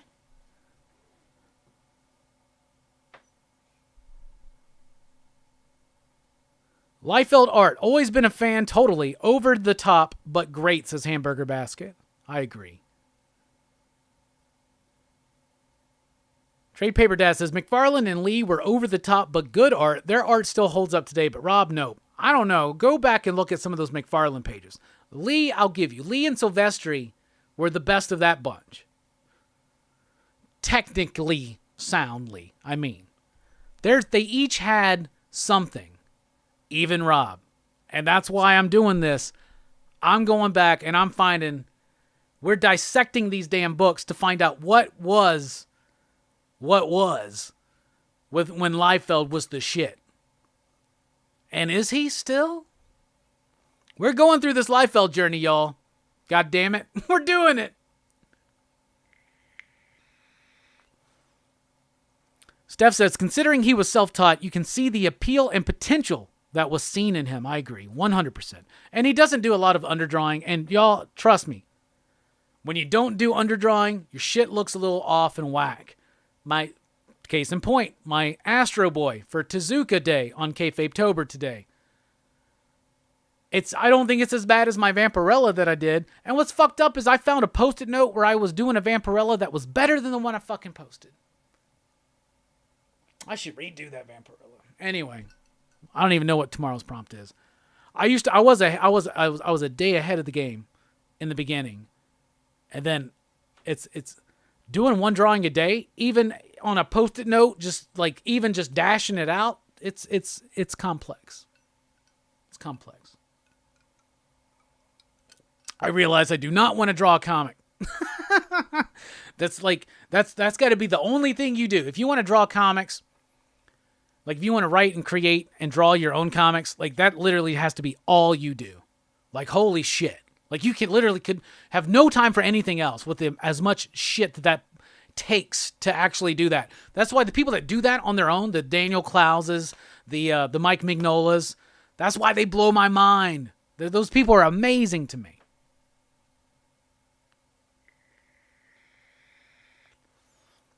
Ariaga says, Halloween 1 and 2 are just perfect. In my opinion, they have to be watched together. Those would be the best, and in second place would be Halloween 4. We're getting into the Halloween rankings very soon.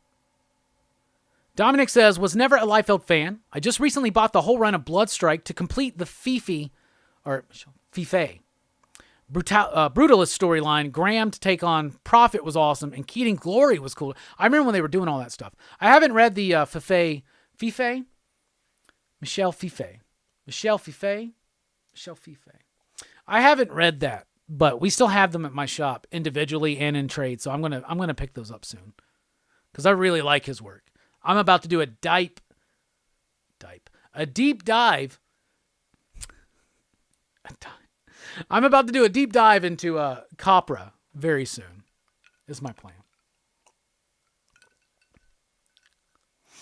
Hamburger Basket says, early kills with Rachel in part 5 was totally wrong. I agree. And they ditched the whole cult angle. Yeah, but then they brought it back, right? I don't know. It's weird. Steph says, I haven't seen all the Halloweens, but some of my faves are the OG and H2O. Afro X is in the house. Haven't seen any Halloween movies, but the plot of the new one seems flimsy and contrived. I agree. I didn't read the earlier Glory stuff, just the relaunch. Yeah, I haven't read that either. Hamburger Basket says they should have kept Danielle Harris in more installments and introduced Dr. Loomis's son to carry on the legacy. I agree about the Danielle part for sure. In fact, that's the next Halloween movie I want to see. All right, let's do them one better. So they did the Halloween in 2018 where they said none of the sequels happened. None of them. Because they've done this with H2O where they're like none of the sequels happened but 2. So we got to go with the sister angle. All right? And we'll get into the rankings very, very soon. I'm just going to get through these comments. We're close. That being said, if you're going to do 2 times in this franchise where you discount some sequels and then all sequels, let's do this. Let's do a movie that says the only canon films are 1, 2, and 4. And let's do a direct sequel to Halloween 4, but set in 2022. And it's Jamie as the killer. Let's do that. And if we want Michael Myers, here's another idea I got. It's crazy. I know it's crazy. Let's do this. How about if we do a direct sequel to Halloween 4, The Return of Michael Myers? You couldn't have Danielle Harris in it, though, and just take place a few years later. How about this? Danielle could still play. Do you think she could still play in her late 20s, early 30s? The thing is, we don't want an old Mike Myers. But I want Danielle Harris back in the movie franchise. I want Jamie back. I want to explore what we should have explored after 4. With Danielle Harris. But with Mike Myers. I think that she could still play this as if this movie is happening. but 20 years later. I don't know. Somehow make that work, okay? Danielle Harris comes back as Jamie after 4. We still have Michael, but let's lean into this Jamie. How about just let her be the goddamn killer? How about a movie like that? I don't know. I'm not necessarily drunk, but I am buzzed right now. So right now I'm just talking about my ass. And earlier when I was looking at my Halloween rankings, I was like really surprised at where I put the Rob Zombie Halloween. I don't know what I was thinking. It should have been further back. Anyway, we'll see what happens. Dominic says, for me, the 90s was all about Vertigo. I agree. That Vertigo's the top notch. Honestly, that's the top notch comics of the 90s.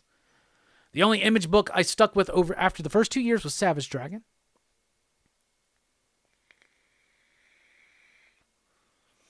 R. Ariaga says, the last Halloween film, Ends, was so bad I missed the white horse scenes from Rob Zombie's Halloween.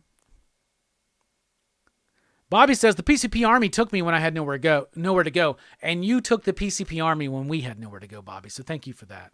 Zach is in the house. What is up, my man?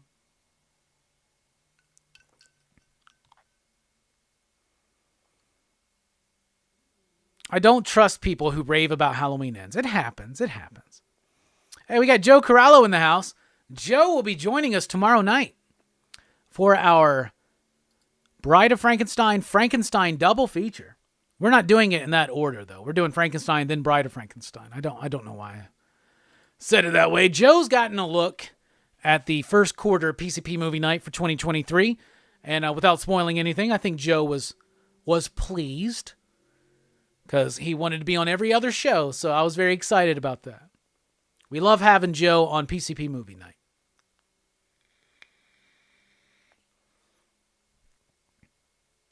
Joe, though, says, first Halloween by a mile, then a handful of others. Who cares? See, that's what's funny, Joe. Everybody, we always do these rankings, right? And every time there's a new movie, some of the people I follow, they keep doing it. And so I was like, fuck it, we'll do one, right? So I'm going to rank them too. But it always changes. But Joe is right.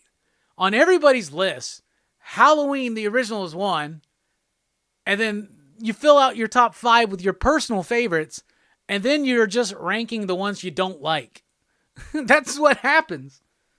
And that's what I'm doing.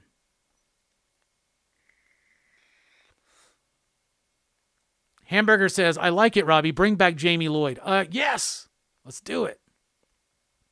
Let's have Danielle Harris be the first Halloween actress outside of Jamie Lee Curtis to come back for 3 different timelines.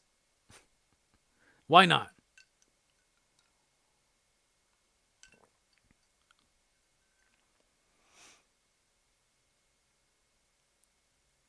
Steph says, I do agree that Ends would have been all right as a film had it not been a Halloween movie, specifically the last in a supposed saga. I'm right there with you. If it was on its own, I'd feel different about it. If it was part 2, if it was Halloween Kills, I'd feel different about it. And if Halloween Kills was Ends, but had an ending, like cut out the Evil Dies Tonight shit in the middle of that movie, do all the Corey stuff in movie 2, have the end be Halloween Kills, cut out all the Evil Dies Tonight shit, and then actually at the end, when Laurie's daughter gets, spoilers for Kills, it was last year, but when after that happens, then we have the final confrontation. And Laurie's got to die. Sorry. Halloween #1 is my jam, Donald Pleasant's goodness. Yeah, I don't think anybody, in fact, if anybody said that their favorite Halloween film was not the first one. Do you even like Halloween, bruh? Like, that's where... that's just such a good movie. All right, let's get into it.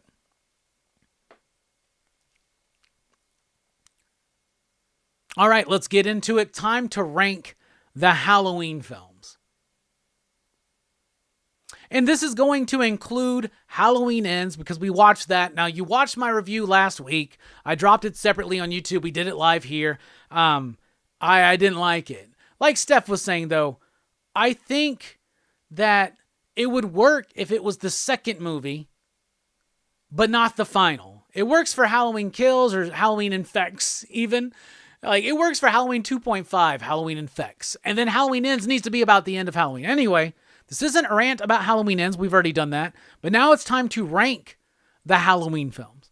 There are 13 of these things. So let's just buckle our seatbelts, get in. At number 13, my least favorite Halloween film. At number 13, I'm going Rob Zombie's Halloween 2. This movie is so stupid to me. I'm watching it. I'm into it. I think it's okay. I don't mind it. And then they do that, oh, we're so clever. The whole first act of this film is a dream. And then we're going into another territory. They completely deconstruct Michael Myers here. And I get that that's what Rob Zombie's trying to do. I think he heard the criticism on the first film that he did, where he was trying to do his thing, explore the backstory of Michael Myers and still remake the original. And maybe it didn't quite work. But I think he took that criticism and went too far in another direction. And this is a deconstruction of Michael Myers, but it's not super compelling to me. It feels long, feels boring. There are elements of it I do like. Danielle Harris is great. We love her. But at number 13, I got to go Halloween 2 from Rob Zombie. At number 12, Halloween Ends. Y'all, I just watched this movie last week, so it's still fresh. It's still new. The pain, the hurt is still new. Now, I know that plenty of people out there, they're liking it. I'm happy for them. I love it when people love the movies they watch. And I hate it when I don't like the movies that I watch. And I hate it when I feel like I got to talk about what I don't like about a movie. But it didn't work for me. It would have been fine, like I said, if it was maybe part 2 of a trilogy, but not the final part. It's not a Michael Myers story. It's not a Laurie Strode story. It's a Corey Cunningham story. What the fuck? Here's the thing. At least Halloween 3 Season of the Witch didn't promise to be the final Michael Myers story. They felt like they had already done that with Halloween 2. Right? So you can tell me that they're just trying to replicate that. I get it. Don't call the movie Halloween Ends. Call it Halloween Infects. Corey.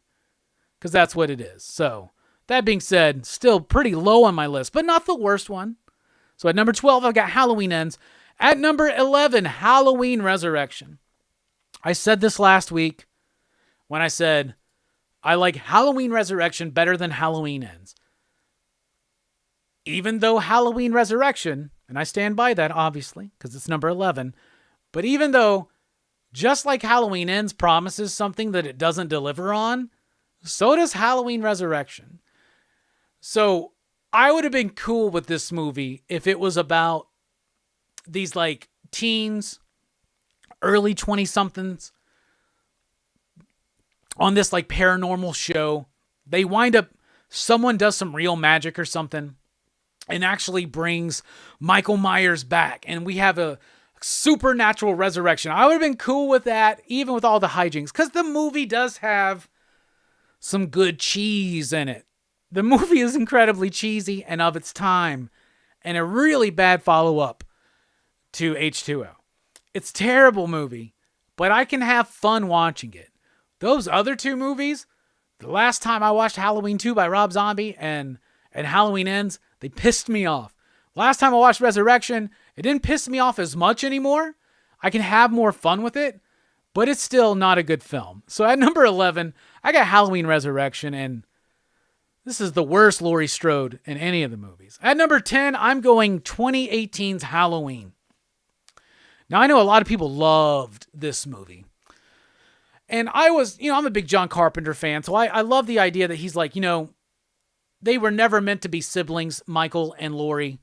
I wish we could undo, we felt like we needed to do a twist in Halloween 2. I wish we could undo that. And there's a piece of me, snobby Robbie, that wants to be like, yes, the director's vision, we need to go back to where she's just someone. Okay, but here's the thing. If Laurie is just someone and not the sister, then Michael needs to be focused on other things. I did not like the opening of this movie where these podcasters come in, provoke this fucking dude so he escapes. I don't like how this town seems to be overreacting to a 40-year-old murder. There have been murders in my town, multiple murders. We don't all gather around in the bar at night singing about it every fucking Halloween. I don't know. Maybe it's different for other people, but I felt like this movie, everything it tried to do, H2O had already done. So I was one of those people that didn't really like this movie when it came out. It's okay. It's middle of the road. It's got great music. But it doesn't win me over. It's not something I really like. There are other Halloween films I really like. So, that being said, at number 10, I've got the 2018 Halloween. I know that's higher on other people's lists. At number 9, I'm going to Halloween: The Curse of Michael Myers. And we're not talking about the producer's cut or anything like that. The producer's cut is dog shit. There's an element of me that does like The Curse of Michael Myers. But on my last viewing, I was like, this is not a good movie, right? I don't really, in hindsight, really like the Cult of Thorns stuff. The stuff I like the most about the middle part of this franchise is the Jamie stuff, is the daughter of Laurie. I like Danielle Harris, like as a kid actor playing this role. I felt like what they did in Revenge was whack, and what they did in this one was even more whack. They didn't even have Danielle Harris here. There was something going on where she wasn't 18 yet, and the hours they needed her to work, like she needed to be 18, so she became an adult. She legally became an adult, and then they already moved on or something like that. I hate what they do to the character of Jamie and Curse. I like Paul Rudd in it. I like the kills. I like some elements of this film. I do kind of like the final act of the theatrical cut that we got, not the producer's cut. However, I hate what they did to Jamie. And Jamie is like, I don't know. I think I may be more compelled and engaged by Jamie's story than Laurie's story in these movies. So I don't know. But Curse of Michael Myers it doesn't do it for me as much on repeated viewings. There are things I like about it, but for the most part, it falls flat. I do not like what they did with the character of Jamie. So number 9 goes to Curse of Michael Myers. At number 8, Halloween Kills. All right. Act 2 of this movie is kind of a mess. Or like half of Act 2 is a mess. Like, let's take out all that hospital mob evil dies tonight shit. This is a movie where Mike Myers is a fucking beast. He's killing people. He's slaughtering the town of Haddonfield. They're in chaos because of it. It is Slash City, and it's got, in my opinion, the best music in the entire franchise. I actually like Halloween Kills. I hate the Evil Dies Tonight hospital mob shit. That's so stupid. I hate it. But I actually really like the rest of this film. It holds up for me too. I like it. So it stays up there. It's at number 8. You know, it's middle of the road. At number 7, Rob Zombie's Halloween. I am shocked as well. I put this list together and these graphics together earlier today, like when I first woke up. And now here I am a couple whiskeys in, and I'm rather puzzled as to why this movie made it to where it was. But I had to think about it. And I'll say this. Having recently on Dylan's Horror Show, and I'm not necessarily a fan of Rob Zombie's movies.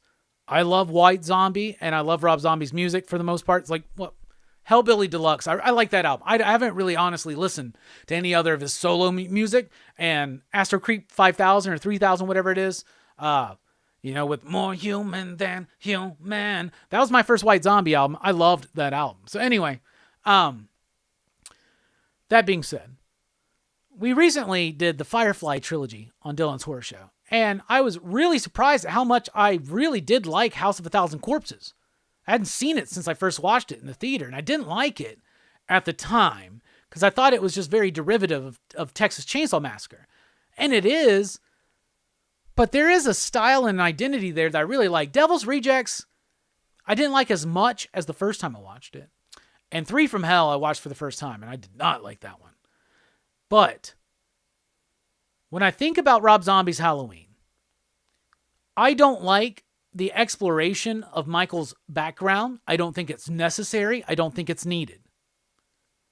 That being said, I do appreciate that Rob Zombie was trying to do something different. And now people are saying this about Halloween Ends. I appreciate that they're trying to do something different.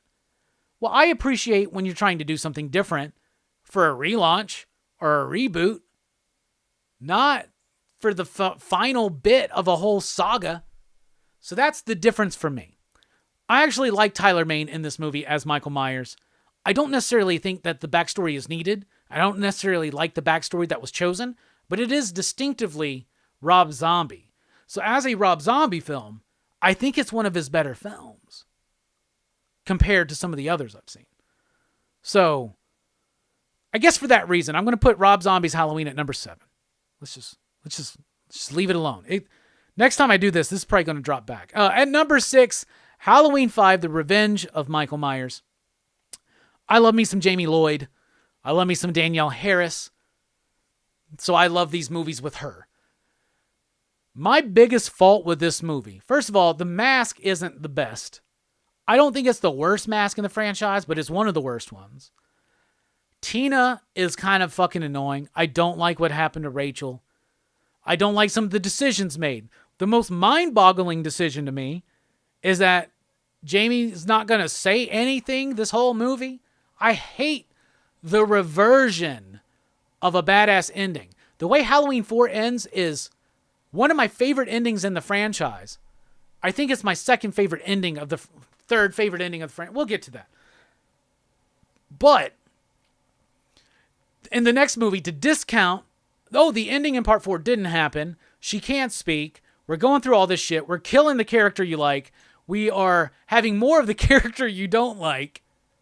That being said, it fits that level of 80s, like late 80s slasher cheese that I like and respect. So I like it a little bit better than Curse, because I think some of the decisions were a little bit better. At least the Cult of Thorn stuff seemed a little bit more intriguing in this one. So I'll go number 6 for Halloween 5, but The Mask is not the best. At number 5, Halloween 4, and these are the ones that I think are just top-notch badass. At number 5, Halloween 4, The Return of Michael Myers. I'm a Jamie Lloyd fan. I'm a Danielle Harris fan. I've already said that. I love this fucking movie. I love it. This is how you do it. They had the misstep of Halloween 3. Regardless of what you feel about that film, it was a misstep critically and financially for its time. It has since found a cult following. We'll talk about it, obviously, in a little bit. This is how you do a return of Michael Myers. You don't have Laurie Strode. You have her daughter. You write her out. You bring in a new character. She's young. You can now build this franchise. You can do a movie every other year. You can be like Nightmare on Elm Street, but you can have this one character lead us through. We got 2 movies really with Jamie. 2.5, you want to count the beginning of Curse, but that was really fucked up what they did there. Even more fucked up in the producer's cut. That being said, Danielle Harris is amazing in this movie. Michael Myers is amazing. Loomis, who I haven't really mentioned that much lately, but now we're getting to his best performances here. This is one of my favorite Loomis performances.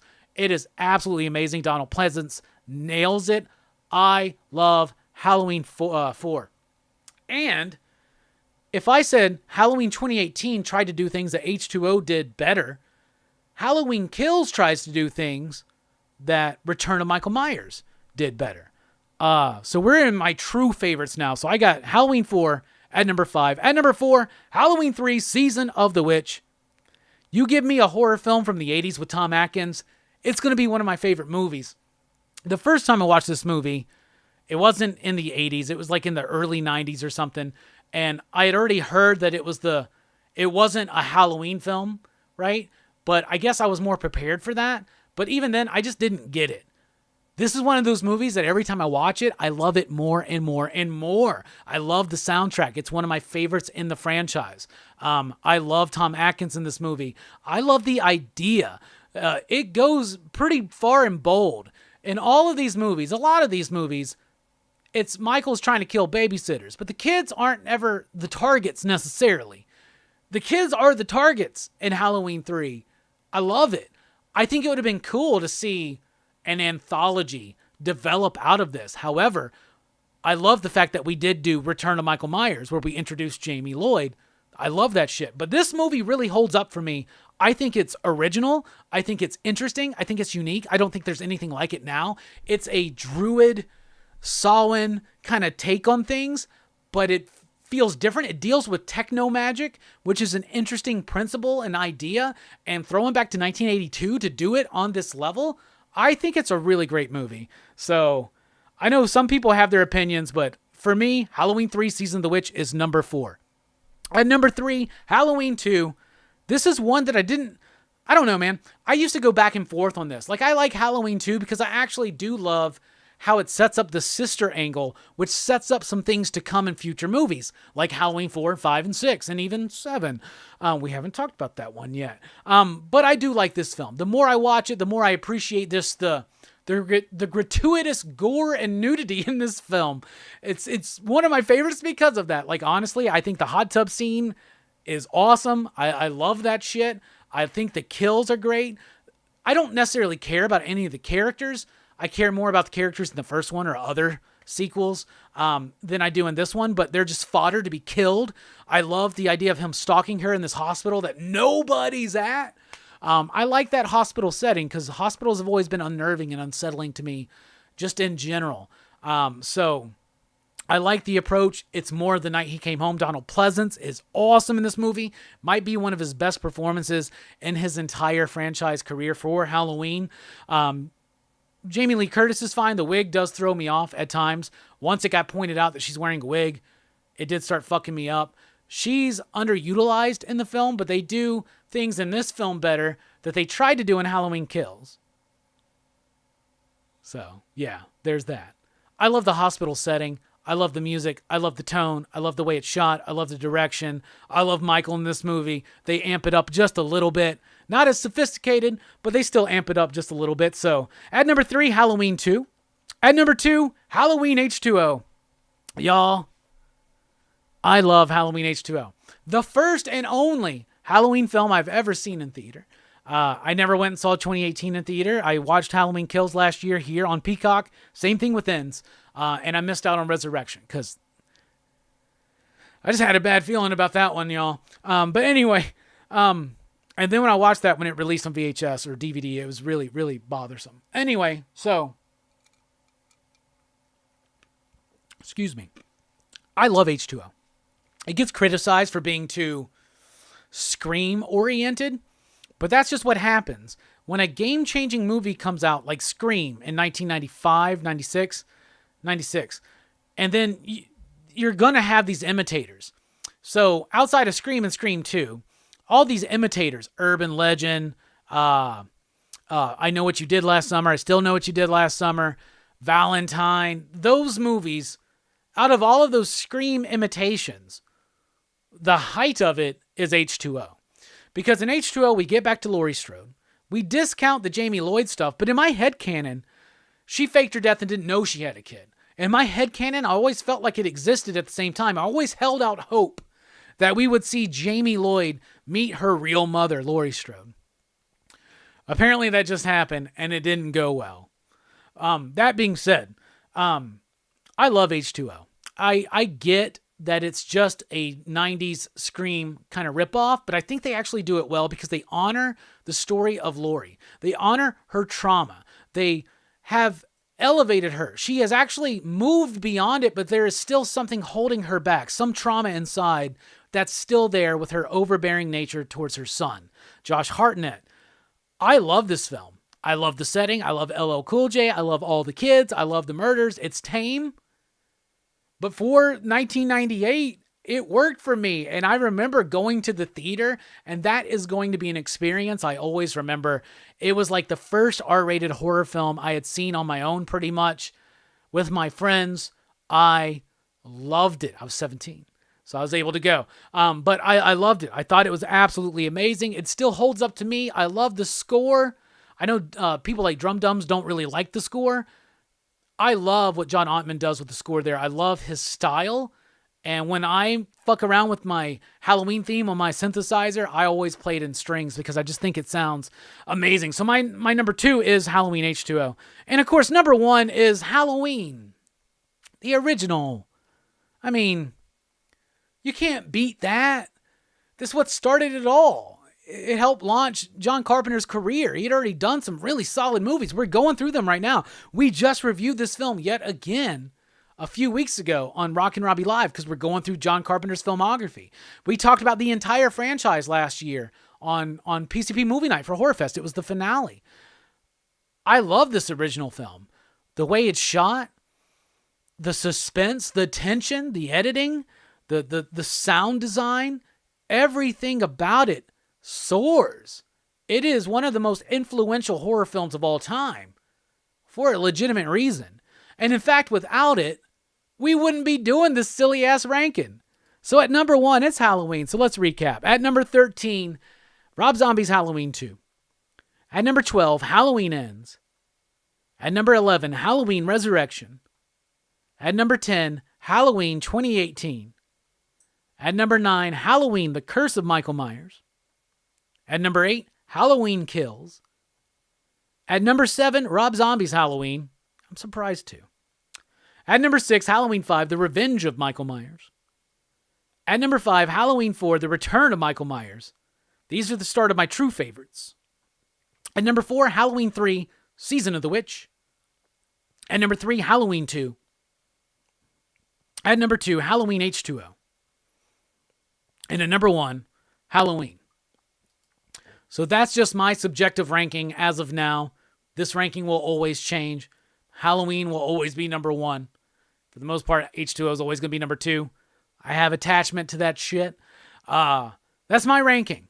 What do you think? What are your rankings for the Halloween films? Let us know. All right.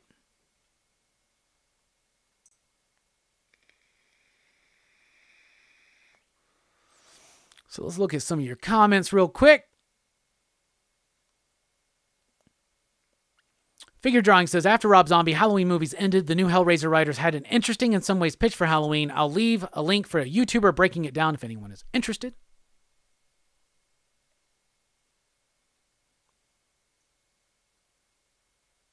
Let's see. Evil Face Bad says, dude, Halloween Ends is the worst one of all time. Just leave it at that. Figure Drawing says, fuck Halloween 2. Rob Zombie robbed me of 2 hours I'll never get back. Bobby says 7 days till Halloween. 7 days till Halloween. Halloween. Halloween. 7 days till Halloween. Silver Shamrock.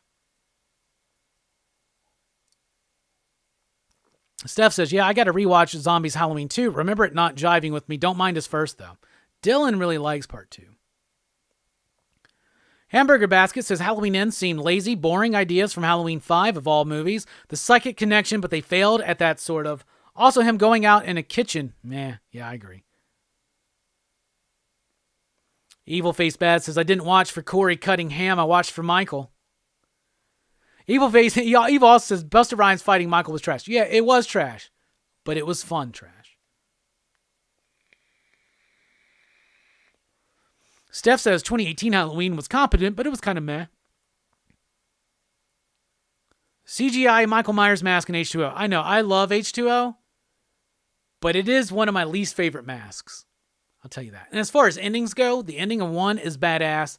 The ending of H2O is probably my favorite. And then the ending of 4 is dope. Yeah, Steph, he kung fu'd his fucking ass. We should start that up, man, at your local bar, Bobby. Let's do that. Let's start looking at some old murders in town. Everybody go to your local bar on Halloween night after PCP movie night wraps up. We'll go to our local bars and we'll start rehashing old fucking murder stories from our towns.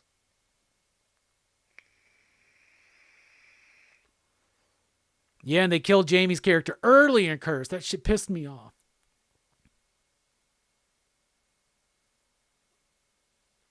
Steph, yeah. H2O did it first and did it better. Jamie Lee wasn't some weird cat lady in H2O. Even though she had PTSD. Absolutely. And plus you got George Clooney light. He was that guy that kind of looks like a pudgier George Clooney that was in the other hospital drama from that era, the Chicago Hope.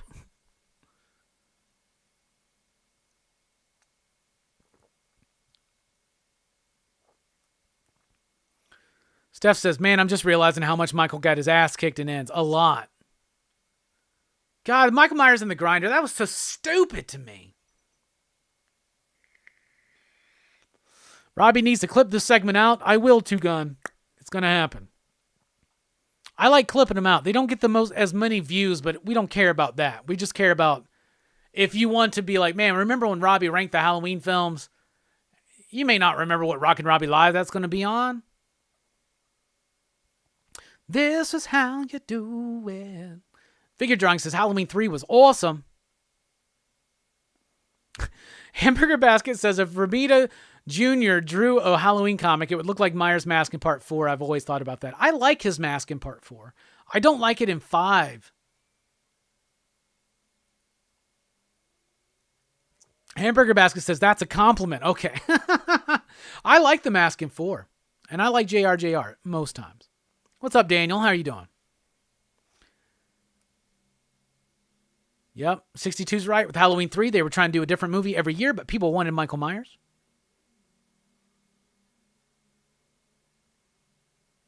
R. Ariaga says Halloween 3 shouldn't be considered as part of the franchise. I like the movie, but it's just not Halloween without Michael.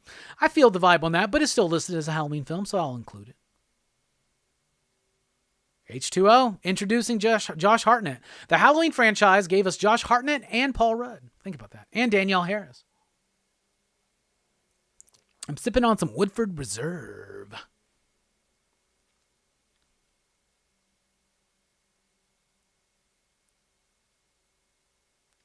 Taki says, so Dylan was at 1K, but the subs didn't stick, so he is down to 990 last I looked. Nice try, but rejected by the algorithm. He'll get those back. And we'll all just keep subbing up to Dylan's Horror Show. And be sure to watch some videos, like, comment, all that shit. Dylan will be cemented by Saturday. This happened last time we boosted him up. YouTube will do this. If all of a sudden there's a spike, they'll be like, something's different. So what's going on? Maybe we're fucking talking about him. YouTube. So let's do it. Steph says, yo, LL was the token black dude to survive in 2 horror movies in the same year. Yes, Deep Blue Sea as well.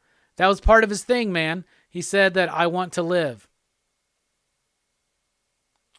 Hey, Consensual Sense Slots with Super Chat. What MCU trailer will be shown at the Super Bowl?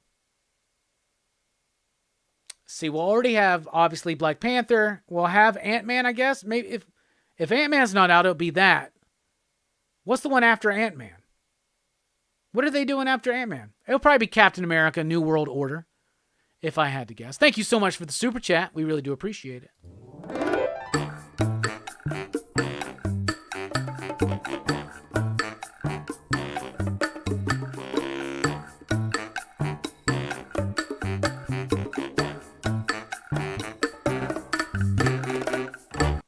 All right, now it's time for show and tell before we wrap everything up. For show and tell tonight, we got some things. We now pause for station identification. I got to grab something that's a little high up there.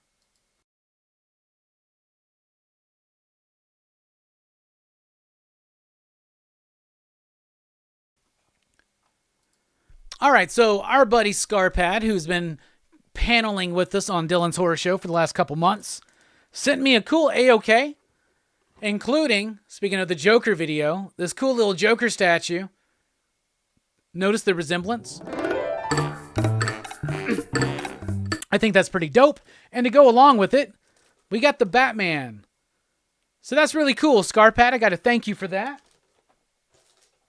Scarpad knows that I've been collecting up VHSs. If anybody's got VHSs you want to get rid of, you can send them my way. He sent me some good ones, including The Matrix.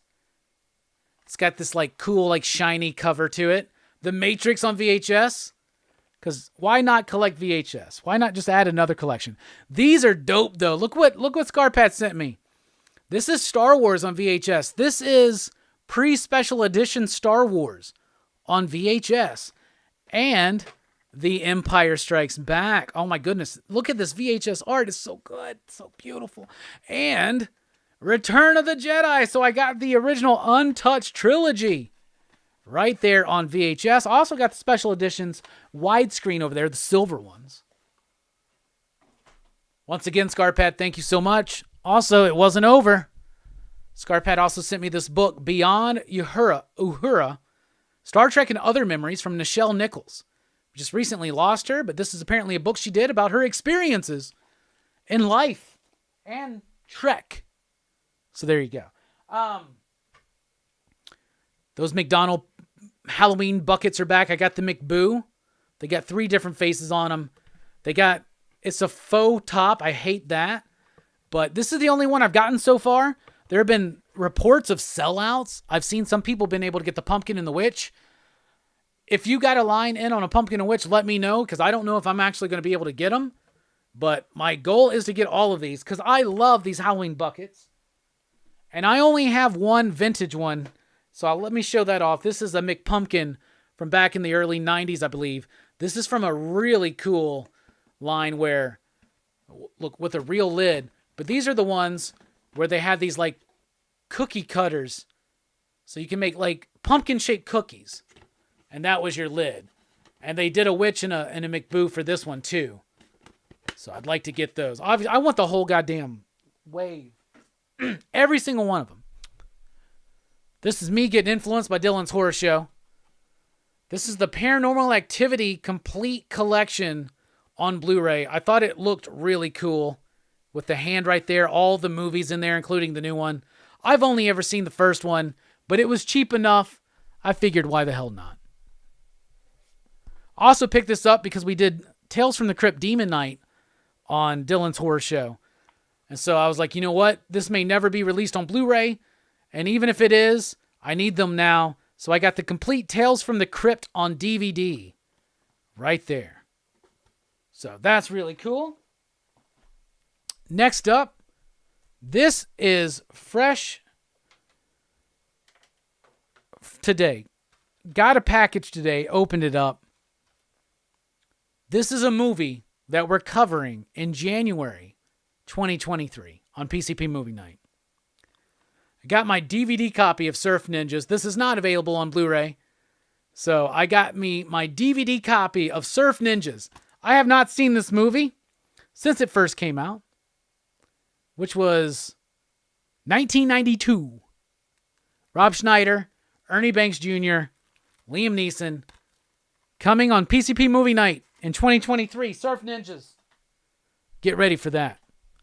And then, finally, y'all know me. I'm a big Masters of the Universe fan. I'm a big horror movie fan.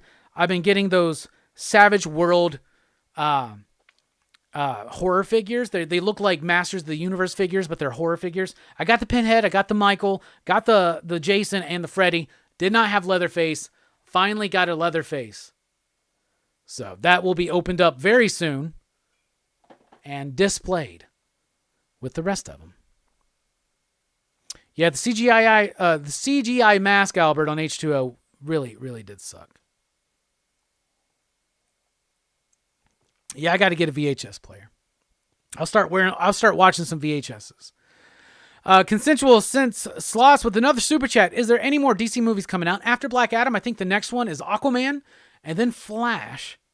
I think that's what we got. Thank you for the super chat.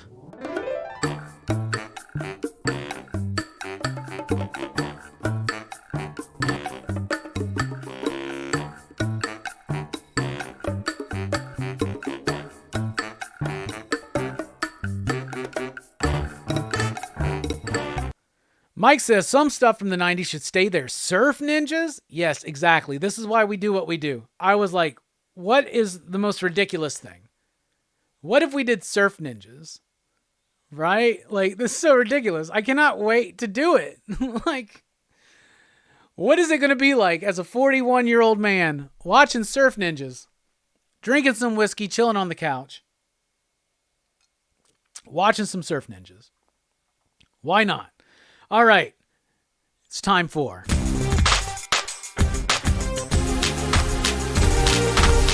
Final Five. We're going through this Fleer Ultra Spider-Man 1995 set. There is Hardshell. From Lethal Foes Spider-Man. Who remembers Hardshell? This is done by John Estes. It's not a bad card. Next up, another one of my favorite characters. This is by Robert Rodriguez. Not that Robert Rodriguez. This is Hobgoblin. Pretty cool card. It goes along with the Green Goblin one from earlier pretty well. I like it better than the Goblin one, to be honest with you. But they work well together, don't they? Kind of almost the same pose. So there you go. Next up, getting them mixed up. Homo Arachnus. What the fuck is Homo Arachnus? Oh, this is from Spider-Man the Arachnus Project. I remember that. Was that a miniseries or a one-shot? Bob Eagleton did this card. Part of the Life Foundation shit. Carlton Drake ingested an experimental formula which mutated him into a savage humanoid spider. I've seen this all the time at my shop, but I've never picked it up. That's a cool card, though. Thought that was like the Brood at first. Next up, J. Jonah Jameson. That's a cool card. That's from the Hildebrands. They're doing the best cards in here so far, and they're doing the most classic, iconic characters. I wish they would have done the Goblins. That's a dope card. Then we got Jackal by Joe Phillips.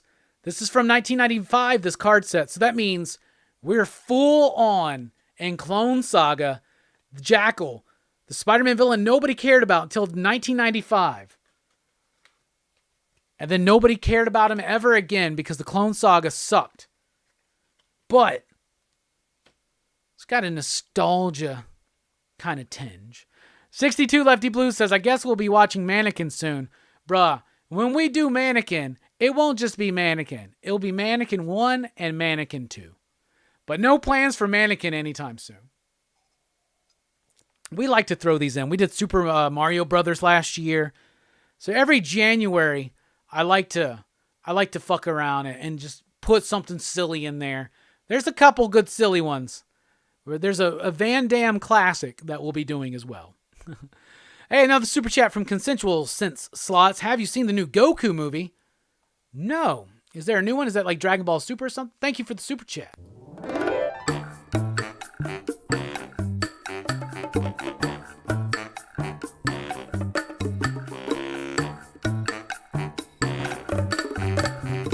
Yeah, Rogue Collecting. I used to really love Surf Ninjas as well.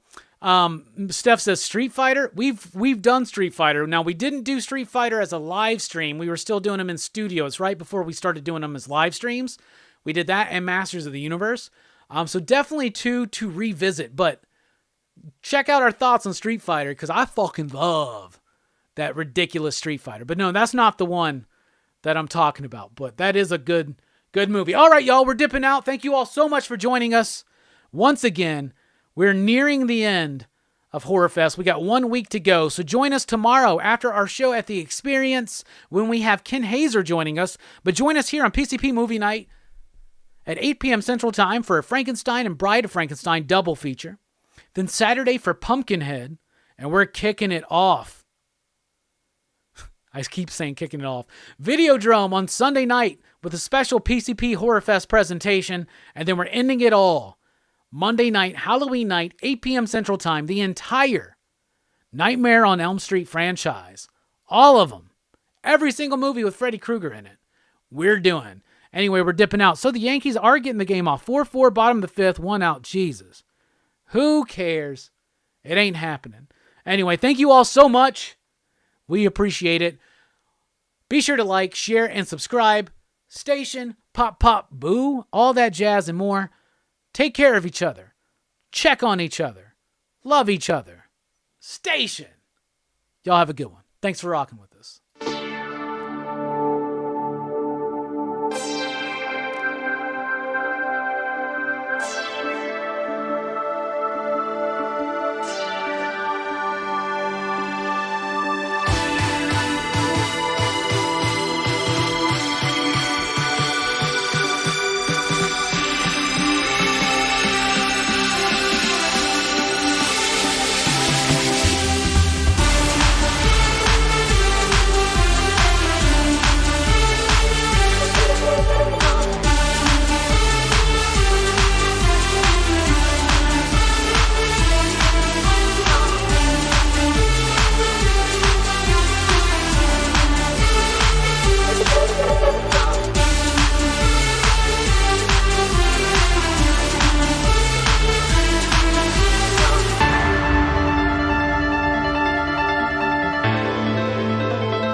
Hey there, everyone. Please come join us this Monday, October 24th at our usual time, 6 p.m. Eastern.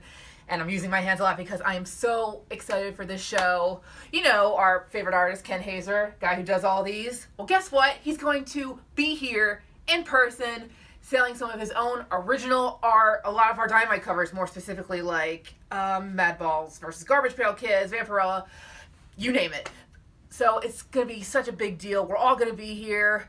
Me, Rex, John, Robbie, Nick, and again, Ken, most importantly. It's just going to be such an incredible show. So please join us. Again, it's the 24th of October, this Monday at 6 p.m. Eastern. Can't wait to see you there.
Hey!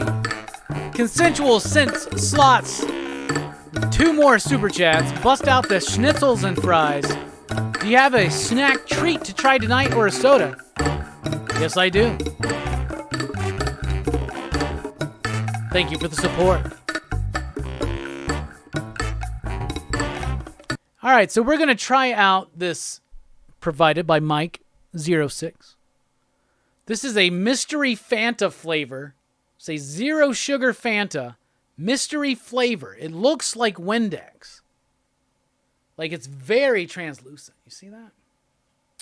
So let's try it out, y'all. Oh, y'all really want that Hellboy song. Mystery Fanta. Scary because of the color. Smells like cotton candy or a cream soda. Let's see.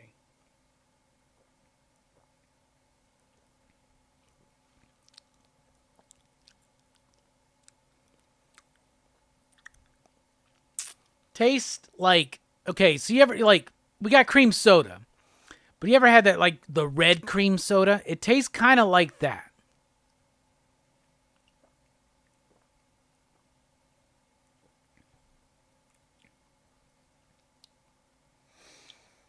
But it also has that cotton candy flavor. You know, like cotton candy has a flavor, like cotton candy bubble gum or some shit. Yeah. I think it's cotton candy. And it's okay. I don't like it. It replicates that cotton candy fake flavor. I guess fine. It's either cotton candy or bubble gum. Pretty sure that's cotton candy. Me personally, don't like it. But for what it's trying to do, I'll give it a 3 you digs. 3 you digs. 3 you digs. Yeah. Yeah, just 3. Yeah, just 3.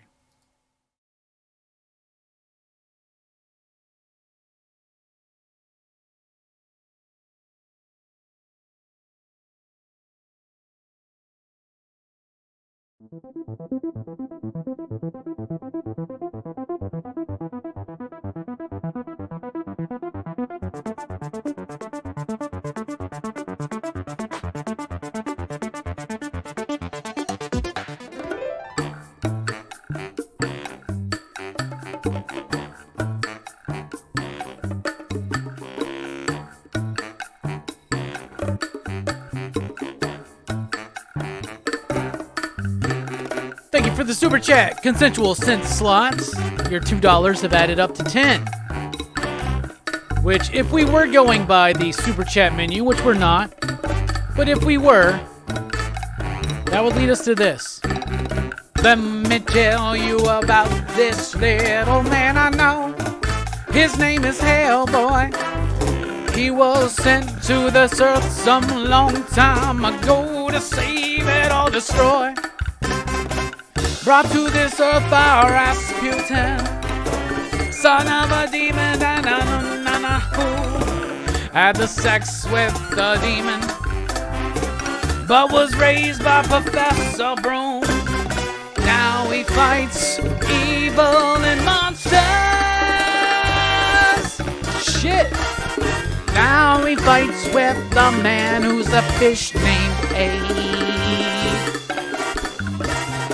Now he fights with a fire starter named Liz and an ectoplasmic mess named Johann. BBLG. Thank you all so much for joining us tonight. We're not quite done yet.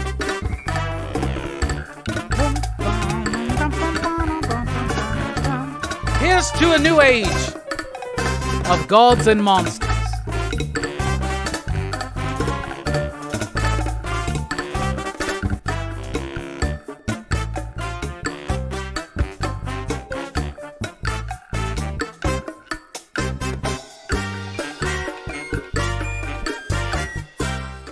All right. We're going to fucking open this up. That's what we're going to do. I've been waiting for this forever. I bought, like, when these first came out, I passed over them. When I really decided I was going to go full board into collecting Motu, I started buying these up. I went to horror conventions, I'd find them. But I never got a Leatherface. So there he is, in the Masters of the Universe style, to go along with my Pinhead, Michael Myers, Freddy Krueger, and Jason Voorhees. He's got 2 things to go onto his arm, kind of like a trap jaw situation. We got the hammer. Let's put the hammer on him. God, Jesus. Now, these were made by Funko. They did some Thundercats ones, too. I should have got those, but probably good that I didn't. All right, so he's got the hammer. When I first saw this, I was like, why the hammer? But it's because he uses a hammer, like beats the shit, like bashes that dude over the fucking head or whatever at the beginning, or at the end of the into the second act, whatever. But we're all here for the chainsaw blade, so he's got the chainsaw blade. Right there. Oh. There we go. That's what we're here to see, baby. What if Leatherface was part of the Masters of the Universe? And you know that when I finally do in Studio B, my Motu set, where I put the Gray Skull, the Slime Pit, I got another piece to show off still. Not tonight, but soon. As well as other things. I put all my Motu stuff out there. I'm definitely adding these. So now I got the complete collection, so that's dope. Right there. Hell yeah. Thank you all. You've all been dolls. If you've never seen Dolls, check it out. It's great. Go sub up Dylan's Horror Show. We're so close to 1,000. I think we technically hit it tonight, but YouTube, you know, they like to fuck with you. So go sub up Dylan's Horror Show if you haven't already. Let's make it a really great week for Dylan. It'd mean a lot to me. Love you guys. Have a good one.